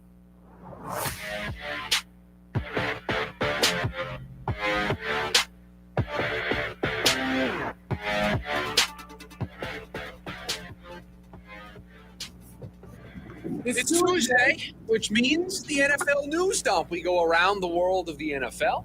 It's our chance to also talk about Monday Night Football in the middle of the season. Producer Evan, you know what? I appreciate that. Mainly just because I went 2 weeks without it, you know? Yeah, you have to bring it back in. Gotta bring it back. What do we have in this week's NFL news dump? We'll start with both Monday Night Football games. The Lions started it off with a 24-9 win over the Bucs, probably the worst game Baker Mayfield has played to this point. Mike Evans went down in this one. Broken collarbone, he's done for the rest of the year. They could not get anything going against this Lions defense. They just seem to always be in the right spot. Offensively, Boy, Jahmyr Gibbs is a problem, huh? I mean, he's if he's not the best running back this year, he has been the second best because he is a problem. And they're fine. They had that slow start to the year that had everybody concerned, myself included, and they're just back to being the same team that they were a year ago. Yeah, interesting. So now you have a bunch of teams at 5-2 in the NFC. The the Packers at 4-1-1. Kind of an interesting way to finish there. I don't want to do the Schubert scale ahead of doing the Schubert scale, but some good teams in the NFC. Certainly. The later game, the Texans took on the Seahawks in Seattle. Seahawks get a 27-19 win. Felt like for a while they couldn't put away the Texans. They had the fumble, bad interception by Sam Darnold. Texans really just couldn't do much with the football. I asked this question honestly. The Seahawks win last night. They're 5-2. You're there. You're in the building. You're watching the game. Are you even excited that you won the football game? Like No. Your heart is ripped out. It was ripped out by what the Mariners did. So you can't even enjoy being 5-2. You can't even enjoy being They'll tied. get over it. If the Seahawks keep winning, they'll get over it. Yeah. If the Seahawks a little bit of a skid, it's just going to go from bad to worse. But they're 5-2 right now. They're one of those, 6 teams that are 5-2 in the NFC right now. You tell me Seattle didn't have a night where their playoff baseball team got knocked out and their football team lost? Let's see what you did there. Yep. See what you did there. That was Monday Night Football last night. Some other news around the league. Brandon Graham coming out of retirement, going to join the Eagles for the rest of the year. I'm always impressed by this because when you make the decision to call it quits in sports, you probably enjoy yourself a little bit. Like you're so you've got a schedule and you try to keep your body in good condition and you're just going from one thing to the next, even in the off season. You retire, you shut that part of your brain off. And maybe you would think so. Maybe Brandon Graham always kept himself in game shape because he wasn't totally sure that he was done. But boy, I'm always impressed from the people who can walk away and then come back in this capacity. Lamar Jackson, speaking of coming back, he won't be coming back after the bye. He is still out post their bye week. Do you think they'll fire John Harbaugh? No. You think they'll just be like, Lamar was hurt, just a bad year for us? Yeah. You don't think they'll say it's gotten stale? No. Because has it? Like, in all honesty, that's the question of, has it gotten stale? Well, you just don't know because Lamar's hurt, but I think we can be honest with each other. It wasn't looking great when Lamar was in there. Yeah, but they went to the playoffs with Tyler Huntley like 2 years ago. They were good last year. It does feel like John Harbaugh is on the Mike Tomlin plan. They were a fumble away from going to the Super Bowl. I hear you. I think John Harbaugh could be on the Mike Tomlin plan of people want him fired, but he doesn't actually get fired. But I wonder, because this thing could really bottom out there in Baltimore. It could. It could get bad. I mean, they're 1-5 right now. Yeah, and they'll end up with Jordan Tyson, and next year they're going to run it back with like Lamar and the best receiver in the draft. Wow. Their next couple of games, they play the Bears. They play the Dolphins in Miami on a short week. They play the Vikings, the Browns, the Bengals, the Steelers, the Bengals, the Pats, the Packers, the Steelers. A lot of divisional games there in the... Give me the next four. The next four for the Baltimore Ravens. Bears, Dolphins, Vikings, Browns. They go 1-3 in that stretch. Bears, Dolphins, Vikings, Browns. Yeah, they could also go 4-0. They could be 5-5. No. They're 6.5-point favorites against the Bears. That has to be because they think Lamar's playing, no? You would have to imagine. I mean, he hasn't practiced. If Lamar's back and they beat the Bears, they're going to win the next three. We have an update. And then we're talking about a 5-5 Ravens team, and this will be the year they'll go like 10-6, and they're going to make it Super Bowl. 10-6. You think they're going to lose one game the rest of the way? Their schedule is a cakewalk. I think they go 1-3. Lamar's going to come back at some point, right? Yes, and I know the Browns just laid it on the Dolphins. Gabriel stinks. No, I think they can go 2-2. I think the 2 games they win are the Dolphins and the Browns. I don't think they're beating the Vikings. And I don't think they're beating the Bears. I don't think they beat the Bears with Carson Wentz played all the hits this week. Did you watch that one? He hit all the corners of the bingo card. Yep. He hit all of them. I'm with you. And by the way, which will get us into our next story, Carson Wentz going to start again on Thursday night versus the Chargers. Is he real? Yes. Boy, they feel like a team that should trade for a quarterback, no? You would think so. If only there was a quarterback that they were extremely familiar with that could be acquired via a trade. Could you imagine the headlines if they bring back Kirk Cousins? Could you imagine?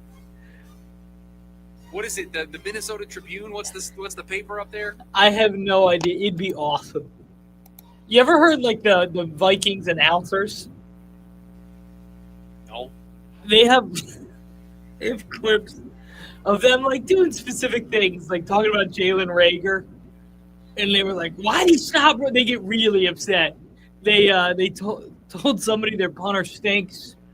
I'll find the clip and show it to you after the show. So there's definitely people in the comments that know. So you're wondering how they would be if Kirk Cousins came out.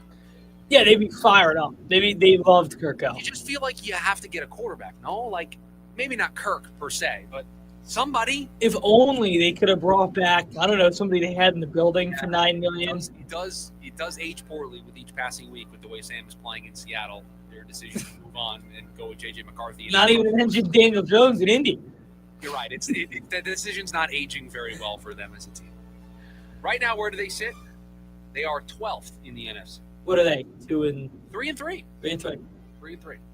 Dre Greenlaw suspended. What a moron. What an idiot. I mean, this is so stupid. If you haven't seen it, they kick the field goal to win the game against the Giants. And instead of celebrating a monumental come from behind, we scored 33 points in the fourth quarter. We're now 5-2. We're the 3 seed in the AFC. We're winning the division. Instead of celebrating that with your teammates, Dre Greenlaw goes out of his way to find the official, I believe it was Brad Allen, and starts cutting a promo on him like it's a WWE show. So the referee throws a flag, even though the game is over. Now the NFL has suspended him. Now, I don't know if the suspension is going to be upheld, but yeah, you deserve it if after the game you go out of your way to I almost said something you can't say on the radio, to talk smack to a referee. Go celebrate with your team, you moron. No, Dre Greenlaw, and this is not the first time he's had stupid suspensions. What a stupid thing to do. I mean, this guy is actually this is not the first time. Like, he continues to do this stuff. And this isn't he's walking past the official and he says something to him. No, he ran up to him. Out of his way to find the official and walks with him for a series of seconds. Moron. Just a moronic thing to do. Stupid. Figured we finish on that one for the NFL. Deserve a 1-game suspension. That's true. Yeah, no, I truly hope it's upheld because that was the epitome of stupid. I mean, it's just so stupid. Like, go celebrate with your team. You have such an emotional win. You're that bent out of shape over a call in the game that instead of celebrating with your teammates, you go out and seek out the official? You won the football game. You won the game. What are you doing? It's your Week 7/Week 8 NFL news dump. When we come back, it's a pretty simple number, 14 and 27. That's next, the lunch break, KDUS, AM 1060. Join in on the Sports Zoo with Dave Rooster Bierstein. For everyone out there, Jacoby Brissett is not the answer because he's had games like that before where he's shown you that he could be a very capable quarterback. He's never been able to do it for a season and lead a team to any meaningful playoffs. So while it looked good, Cardinal fans, it's still not the answer. It just shows you how good it could be, maybe, if Kyler Murray could play better or just different play calls, I guess, can be made. Live weekdays from 5 to 6 p.m. here on KDUS AM 1060 and on the KDUS 1060 app. Empty slogans and cute jingles. Lawyers love to act like they care. Do they back it up? Hi, I'm Mark Breyer. And I'm Alexis Breyer. We're the husband and wife law team. One study found that half of all clients were unhappy with the lawyer they hired. The number one complaint, a total lack of communication. We take client happiness seriously. That's why we survey all our clients and know that over 97% are happy. Do your research. Call the husband and wife law team first. Hey, it's Pat. So I went for ice cream the other night, and they had 48 flavors. I couldn't decide. Well, the Valley Toyota dealers have put me in that same position. They have 19 hybrid models to choose from, more than any other brand. How could you choose? Like the ice cream shop, I had to test all 19. Unlike the ice cream shop, I didn't go home with a bellyache, so that's a small win. Right now, get a rugged 2025 Tacoma SR or SR5 with 1.75% 48-month financing. Or get low 1.75% financing for up to 72 months on a full-size Tundra. With great deals like this, now's the perfect time to visit your Valley Toyota dealer or valleytoyotadealers.com. Toyota. Let's go places. 1.75% with $21.59 per thousand borrowed for 48 months. 1.75% with $14.64 per thousand borrowed for 72 months. Offers end 11/3/25 and exclude CRD Pro models. See dealer for details.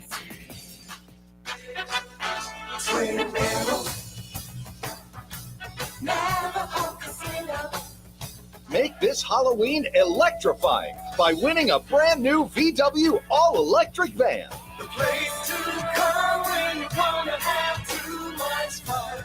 Yes, we're giving away a VW electric van and a whole lot of cash Halloween. Only at Twin Arrows Navajo Casino Resort. Now that's too much fun. Twin Arrows. Make your first cool cruise to Twin Arrows for a spooktacular evening with psychic medium Matt Frazier. He'll calm your fears of the unknown. November 23rd. Book a room. We've got spooktacular $99 anytime rates that make it way too easy for you to stay and play. Place to come when you wanna have too much fun. Gambling problem? Call 1-800-NEXT-STEP. Twin Arrows. Hello, everybody. Eric Bryan, owner of Precision Air and Plumbing. When it comes to your comfort, results matter. That's why Precision has been voted the #1 ranked AC company in the Valley for over a decade, delivering the best installation in the state. And now's the perfect time to upgrade. Get $2,500 off a new AC unit, plus receive the Valley's only 10-year workmanship warranty. Protect your home, lower your stress, stay comfortable all year long. Make the Precision decision today. Call us at 602-FIX-MY-AC. Ready to tackle each morning with the best sports information coming at you? I'm going to take a logical approach. Get that weekday mornings on KTUS AM 1060 from 6 to 9 a.m. with the Dan Patrick Show. Dan Patrick, the Danettes, sports icons, sports legends, celebrities, poll questions. The Dan Patrick Show has it all. It's a crapshoot. Be sure to lock your dials to AM 1060 or 100.7 HD2 from 6 to 9 a.m. Mornings just got better. This story is about us.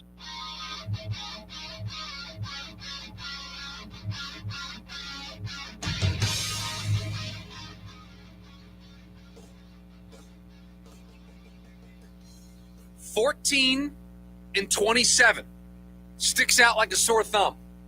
That is the record for Jonathan Gannon in his now 2.5 years as the head coach of the Arizona Cardinals. I'll repeat it again: 14-27. Won 4 games his first year, won 8 games last year. So far through this season, 2-5, 14-27. At some point, your record, you are what your record says you are, and the record of the Arizona Cardinals under Jonathan Gannon says he is a bad football coach. Now, that doesn't mean you make a move right this second. It doesn't mean you absolutely make a move at the end of the season. But to act as if it is unfair to ask the question of whether or not Jonathan Gannon deserves a year 4, with the way things have gone to start this year, with his record being, again, 14-27 as the head coach, I just don't buy how we can't have the conversation. It absolutely is a conversation that he has not had the results. And yes, year 1, supposed to be a clean it up year. Year 2, he showed that improvement, went from 4 wins to 8 wins, doubled the win total. I hear you. The vibes were immaculate going into year 3 for Jonathan Gannon. But guess what? Year 3 is where I don't care about vibes anymore. I care about results. Vibes get you through year 1. Vibes get you through year 2. Year 3 is where I don't want to hear about vibes. I want to see results. I want to see wins. I want to see the team that we were all told we were going to see this season. And And so far, I haven't seen it. You haven't seen it. And so now all I have to fall back onto is 14-27. I'm taking emotion out of it. I'm taking vibes out of it. And I'm just going off of the data. 14-27. I don't have this answer in front of me. I wonder how many coaches have this type of winning percentage and get a year 4. Can you think of any off the top of your head, producer Evan, coaches who have struggled this way through 3 seasons? He's got 14 wins. If he gets to 6 wins this season, if he finds a way to win 4 more games, he'll only have 18 wins in his first 3 years. He'll average 6 wins a season in his first 3 years as a head coach. In today's NFL, the modern era of the sport, do you get a 4th year when that's your track record? Do you get an opportunity to pick a quarterback? See, that's the part of this that is so important and cannot be lost. This isn't just giving a coach year 4. This isn't John Harbaugh in Baltimore who has a track record and they're having a down year, so you run it back because Harbaugh is an elite coach and you have an elite roster. This is a team that was supposed to break through this year. Clearly is not going to do that, or at least so far hasn't done it. And you're about to go into an offseason where you're not running it back on offense. You are now changing the quarterback. Do you trust this coach to make that decision? Do you trust this GM to make that decision when the work that they have done so far has led them to a 14-27 record as a GM and a head coach? No. You have to have the trust in those two to make this decision. And so far, I'm sorry, the data tells me I can't trust them. Not at all. What have they given you? What, honestly, other than a short run at the beginning of last year right before the bye, have they given you to trust this coaching staff, to trust this regime? Name one. One area where they said, okay, I'm starting to trust them. If you had a veteran quarterback that you believed in and you just had a down year, I'm good with running it back for year 4. I'm good with not making any major changes. But you are now going to have a franchise-altering decision. There aren't many of them in sports. There aren't many franchise-altering decisions that you make. The quarterback position in the NFL is franchise-altering. If you get it wrong, you're the Tennessee Titans. You get it wrong, you're the New Orleans Saints. You get it wrong, you're the New York Jets. You're the New York Giants before Jackson Dart. You are a bottom-of-the-barrel team if you get this wrong. It's not a decision that you take lightly. It's not a decision that you can hand over to 2 people that don't have the resume to make that decision, at least not so far. And so that's why I want to talk about this today. The bye week feels like a perfect time. There's 10 games left in this season. 14-27 is going to have to look a lot better when we get to the end of the year if these 2 guys, Jonathan Gannon and Monty Ossenfort, are going to be entrusted with a franchise-altering decision. You don't just let a lame duck coach and a lame duck GM pick the next quarterback of your franchise. This is the issue the Giants ran into. There were a lot of fans in New York that did not want Brian Daboll to get another year, that did not want Joe Shane to get another season in New York. They got another year. They picked a quarterback. They're now married to Jackson Dart. It's going well so far, but there was a legitimate concern of if Daboll shows that he's in over his head and you want to make a change, you've now taken a quarterback. And now he's got to learn a new system with a new GM that didn't pick him, a new coach that didn't select him, a new system to learn. You can mess things up from the get-go. So you have to be sure that you trust the people in charge. Are you sure that you trust Jonathan Gannon right now? Are you sure that you trust Monty Ossenfort to pick the next quarterback? Now, I don't want to put too much blame on him for this because I think anybody else would have made the decision. But Marvin Harrison Jr. was supposed to be a slam dunk, can't miss pick at number 4. How's that working out for this team right now? Quarterback is the hardest thing to draft. It is the hardest decision to figure out. The Jets are still trying to figure it out after all these years. The Giants, up until Jackson Dart, and again, it's a small sample size, they've been searching for their post-Eli successor. The Patriots took a couple years to find Drake May after Brady left. Indy, thought they had Andrew Luck. He retired. They've needed Daniel Jones, the Temple of Doom, to save them. It isn't something that you just go down to the store and you pick up like it's a gallon of milk and it's super easy and it's simple. You have to know that you trust the people in charge. And I'm sorry, right now, I don't trust the people in charge to make that decision. 14-27 sticks out like a sore thumb. 14-27 isn't vibes, it isn't feelings, it isn't emotion. It's pure, raw data that tells me Jonathan Gannon doesn't have the results right now. Not at all. Not at all. I mean, 14-27, you are talking about a almost 33% win percentage. It's not good enough. It's not good enough. And there are plenty coaches around the league and plenty of general managers who looked at this team and didn't think they were good enough, and they didn't address it. And there are plenty of teams that know that in the fourth quarter, they can take advantage of the Cardinals. That's the difference. Look at the best teams in the world. They win the fourth quarter. Look at the teams that win Super Bowls. They know how to put teams away. The Cardinals can't do that. A good friend over on YouTube, Code, good to see you. Haven't heard from you since I've come back. He's trolling me a little bit. He said Torrey in Phoenix is online too. Says you need at least 10 seasons to properly evaluate a sub-500 coaching record.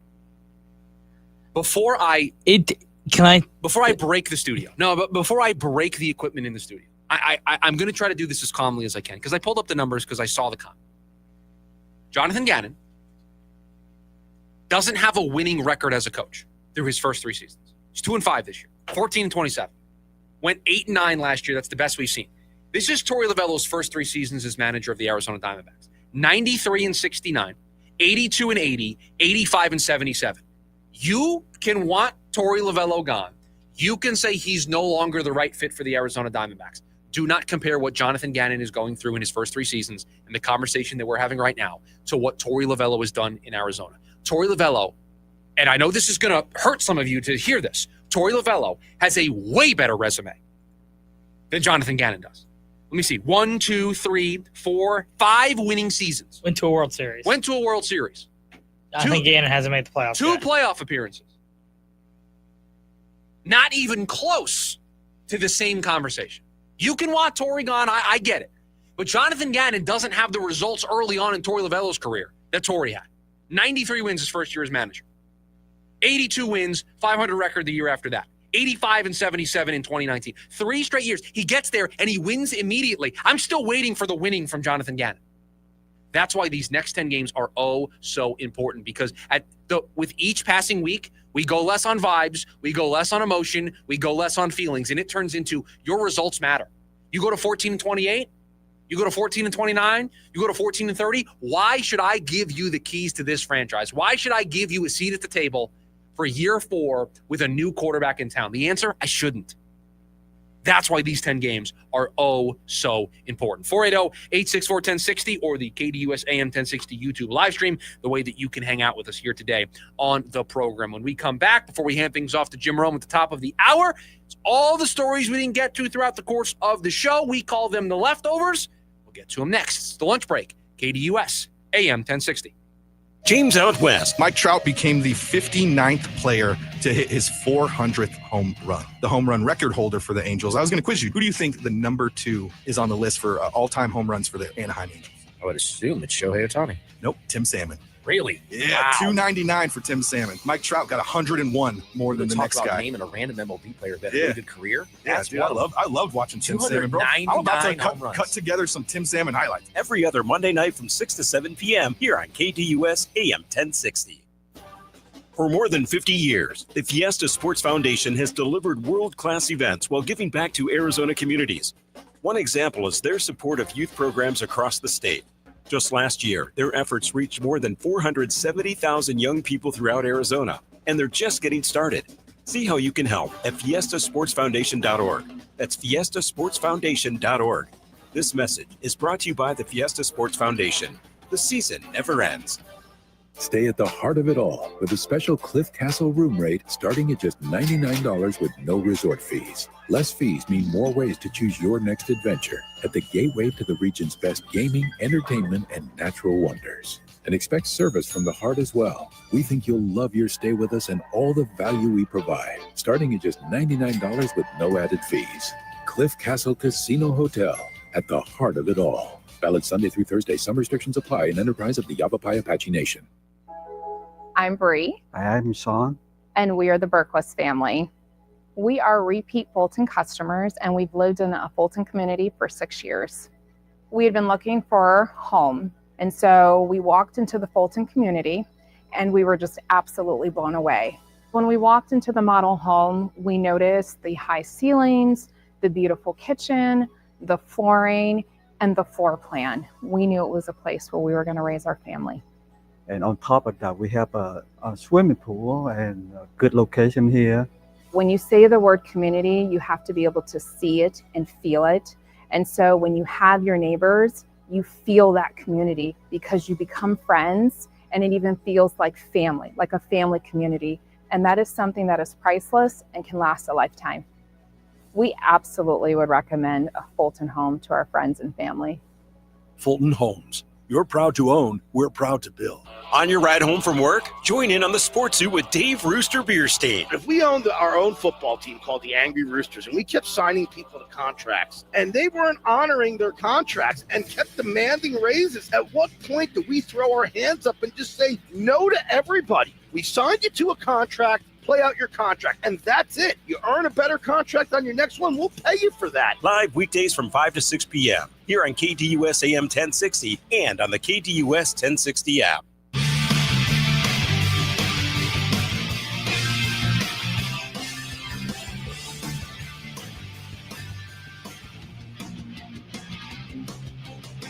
Back here on the show, the lunch break, wrapping up the Tuesday edition of the show. Get you ready for the Suns season opener tomorrow night. We'll get you ready for that on tomorrow's show. It's Wednesday, which means we have a list to get to as well, top 5 list, all of it on tomorrow's show. But before we get there, we got to close up shop here today. The leftovers, all the stories we didn't get to throughout the course of the program. Producer Evan has them for us. What is on the docket today? Well, I didn't really get your thoughts on Game 7 last night. Figured we'd start there. The Jays, George Springer with a 3-run homer to give them a 4-3 lead. That's how the game finished. 4-3 Blue Jays. They are headed back to the World Series for the first time since 1993. Boy, I mean, when they paid George Springer all that money all that time ago, it was for a moment like last night, right? I mean, that's all of the money that you pay him is for that moment specifically. Just one moment in his entire tenure in Toronto, but it was for that play yesterday, that home run last night. That's my big takeaway from that game. And you feel gutted for Seattle, who got a great start on the mound from George Kirby. They very quickly went to their bullpen, and they had the 3-1 lead. Julio Rodriguez had a big game, and they fell short. And the worst feeling in the world as a fan is when you get that close and you fall short, because you just never know if you're going to get that close again. You just don't know. There are so many things that have to break your way for you to even be in a Game 7 like Seattle was last night. And they could have a better team on paper next year and miss the playoffs entirely, or get to the postseason but not make it as far. You just don't know. So when you have these opportunities, you got to take full advantage of them. And unfortunately, Toronto was on the right end of it. Seattle wasn't. In other baseball news, the Angels have hired a new manager. Yeah, Albert Pujols is going to be the new manager of the Los Angeles Angels. Yeah. No. It's not Albert Pujols. It is Kurt Suzuki, who was big league catcher for a long time, has spent the last couple of seasons in the Angels organization. I believe he's been a special assistant, I believe is the way that they phrased it. He's just been working in the front office, and now he's going to be in the dugout as a manager. And you're starting to see this growing trend of former big league catchers going to be managers, right? Stephen Vogt in Cleveland is one that I can think of off the top of my head. Yadier Molina is trying to get into the managerial game. He's a former catcher. Brad Ausmus has been a big league manager at times. I believe he's with the Yankees as a bench coach. You're starting to see David Ross was a manager for the Cubs for a little bit. Jason Varitek's been getting some shouts as a potential manager in the future. So catcher, got to understand the pitching staff. You control the whole field. So not surprising that they would get opportunities as a manager. Yeah, catcher has been a very popular manager over the years of baseball. And it makes sense, right? Like you just control most of the game. Yeah, and so that's why you go out there and you're the guy. So Kurt Suzuki going to be the guy for the Los Angeles Angels. Fox Sports ranked the 25 best World Series winners of the last 25 years. They numbered them from 1 to 25. Kind of an interesting story. Do you have any guesses on number 1? It's the best World Series team over the last 25 years. I have 2 answers. Okay. I didn't think of it right away, but as soon as it came up at 1, I was like, oh, yeah, they were dominant. The 2000 Yankees. No. The 2000 Yankees are pretty low. Really? The 2000 Yankees are number 20. There's somebody more dominant than that. So it's not last year's Dodgers. It is not. They finished. That was the other team I was thinking. 12. All right, so let me try to do this. Oh, it's not the 01 Diamondbacks. It's not. Is it the 02 Angels? No. No, they're in the top 10, though. They're 7. It's not the 03 Marlins. It's not the 04 Red Sox. It's not the 05 White Sox. It's not the 06 Cardinals. It's not the 2007 Red Sox. It's the 2008 Phillies. It is not. They were 20th, 19. The 2009 Yankees? No, they were 4th. So 10 is the Giants. Yep. No, all Giants teams finished in the bottom 5. Right. So the 2010 Giants. Yeah, not in there. The 2011, who won in 2011? That was Cardinals. Not them. They're not up there. The 2012, that's the Giants again. It's Yep. not them. 2013. You see how impressive this is. I don't have any notes in front of me. Yeah, I know. The 2013 World Series winner is the Red Sox again. Yes, and they are high, but not number 1. 2014 is the Giants again. Yep. The 15 is the Royals. Not them. 16 is the Cubs. Yeah, they're number 2. Really? The 2016 Cubs were okay. Number 2. That's fine. 2017, after the Cubs, who wins the World Series? This is where it gets a little foggy. Oh, is it going to be the Braves team from a couple years ago? It is not. They are the Astros teams. So the Astros, both in the top 10. 2017, they're number 9. 2022 is number 3. You're at 17. So it's 17. No. 17 was the Astros. 17 is the Astros. 18 is the year after. Yep. And so it's this team. It is. It's this team that wins a championship after the Astros. It is. And it is. Why can't I think of it off the top of my head? You don't remember this team? I mean, they smashed everybody. They smashed everybody. I mean, it took the Dodgers 18 innings to beat them in one game. And the Dodgers won a World Series game this year, and it was laughable. They had no chance against what I think is the best team I've ever watched. It's the 2018 Red Sox. The 2018 Red Sox. That's the team that cheated, right? The team that had the Apple Watch fiasco? Or was that later? I thought that was later. Okay. I Okay. thought that was the year they had Schwarber and maybe ALCS run. They didn't win. 2018 Red Sox. Yeah, I mean, so you got Betts, Sale, JD Martinez. Oh, yeah, that's a really good team. Steve Pearce wins the World Series MVP. I mean, they were just dominant. Rick Porcello was great that year. Who wins in 19? 20 is the Dodgers. I think, how about this? I think I could go 25 through 93 and get them in order and who lost as well. I mean, I did pretty good. Yeah. Without knowing that was going to come So up. in 19 is the Nationals. 19 is the Nationals, 20 is the Dodgers. Dodgers again. 21 is Braves. Yep. 22 Is Astros again. It's Dusty's first championship. 23 is Rangers. The Rangers. 24 is the Dodgers, and here we are in 25. Yeah. Probably going to be the Dodgers again. Yep. Yeah. Dodgers will have won 3 championships in the last 5 years. Crazy, by the way. I also love watching the World Series coverage because they keep talking about the Dodgers being the first team to get to back-to-back World Series since what team? The 2009 Phillies, by the way. I saw, and I don't watch a ton of it, but I saw it was put into I believe it was my Instagram algorithm this morning. David Ortiz on the postgame show. He's awesome. He's doing a better Barkley than Barkley does. Did you see what he did yesterday? And apparently he does this. It's Club Poppy, and anytime somebody gets eliminated, he pours shots of tequila and he sends them to Cancun. Yeah. So he did it for the Mariners last night.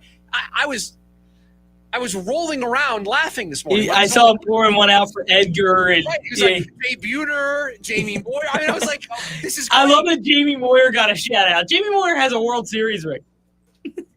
It was insane. It was a good time. That's going to do it for us. Tuesday edition in the books. We're back again tomorrow. Jim Rome coming up next. Producer Evan, thank you for all that you do. Everybody, have a great rest of your Tuesday. We'll talk to you tomorrow. See ya.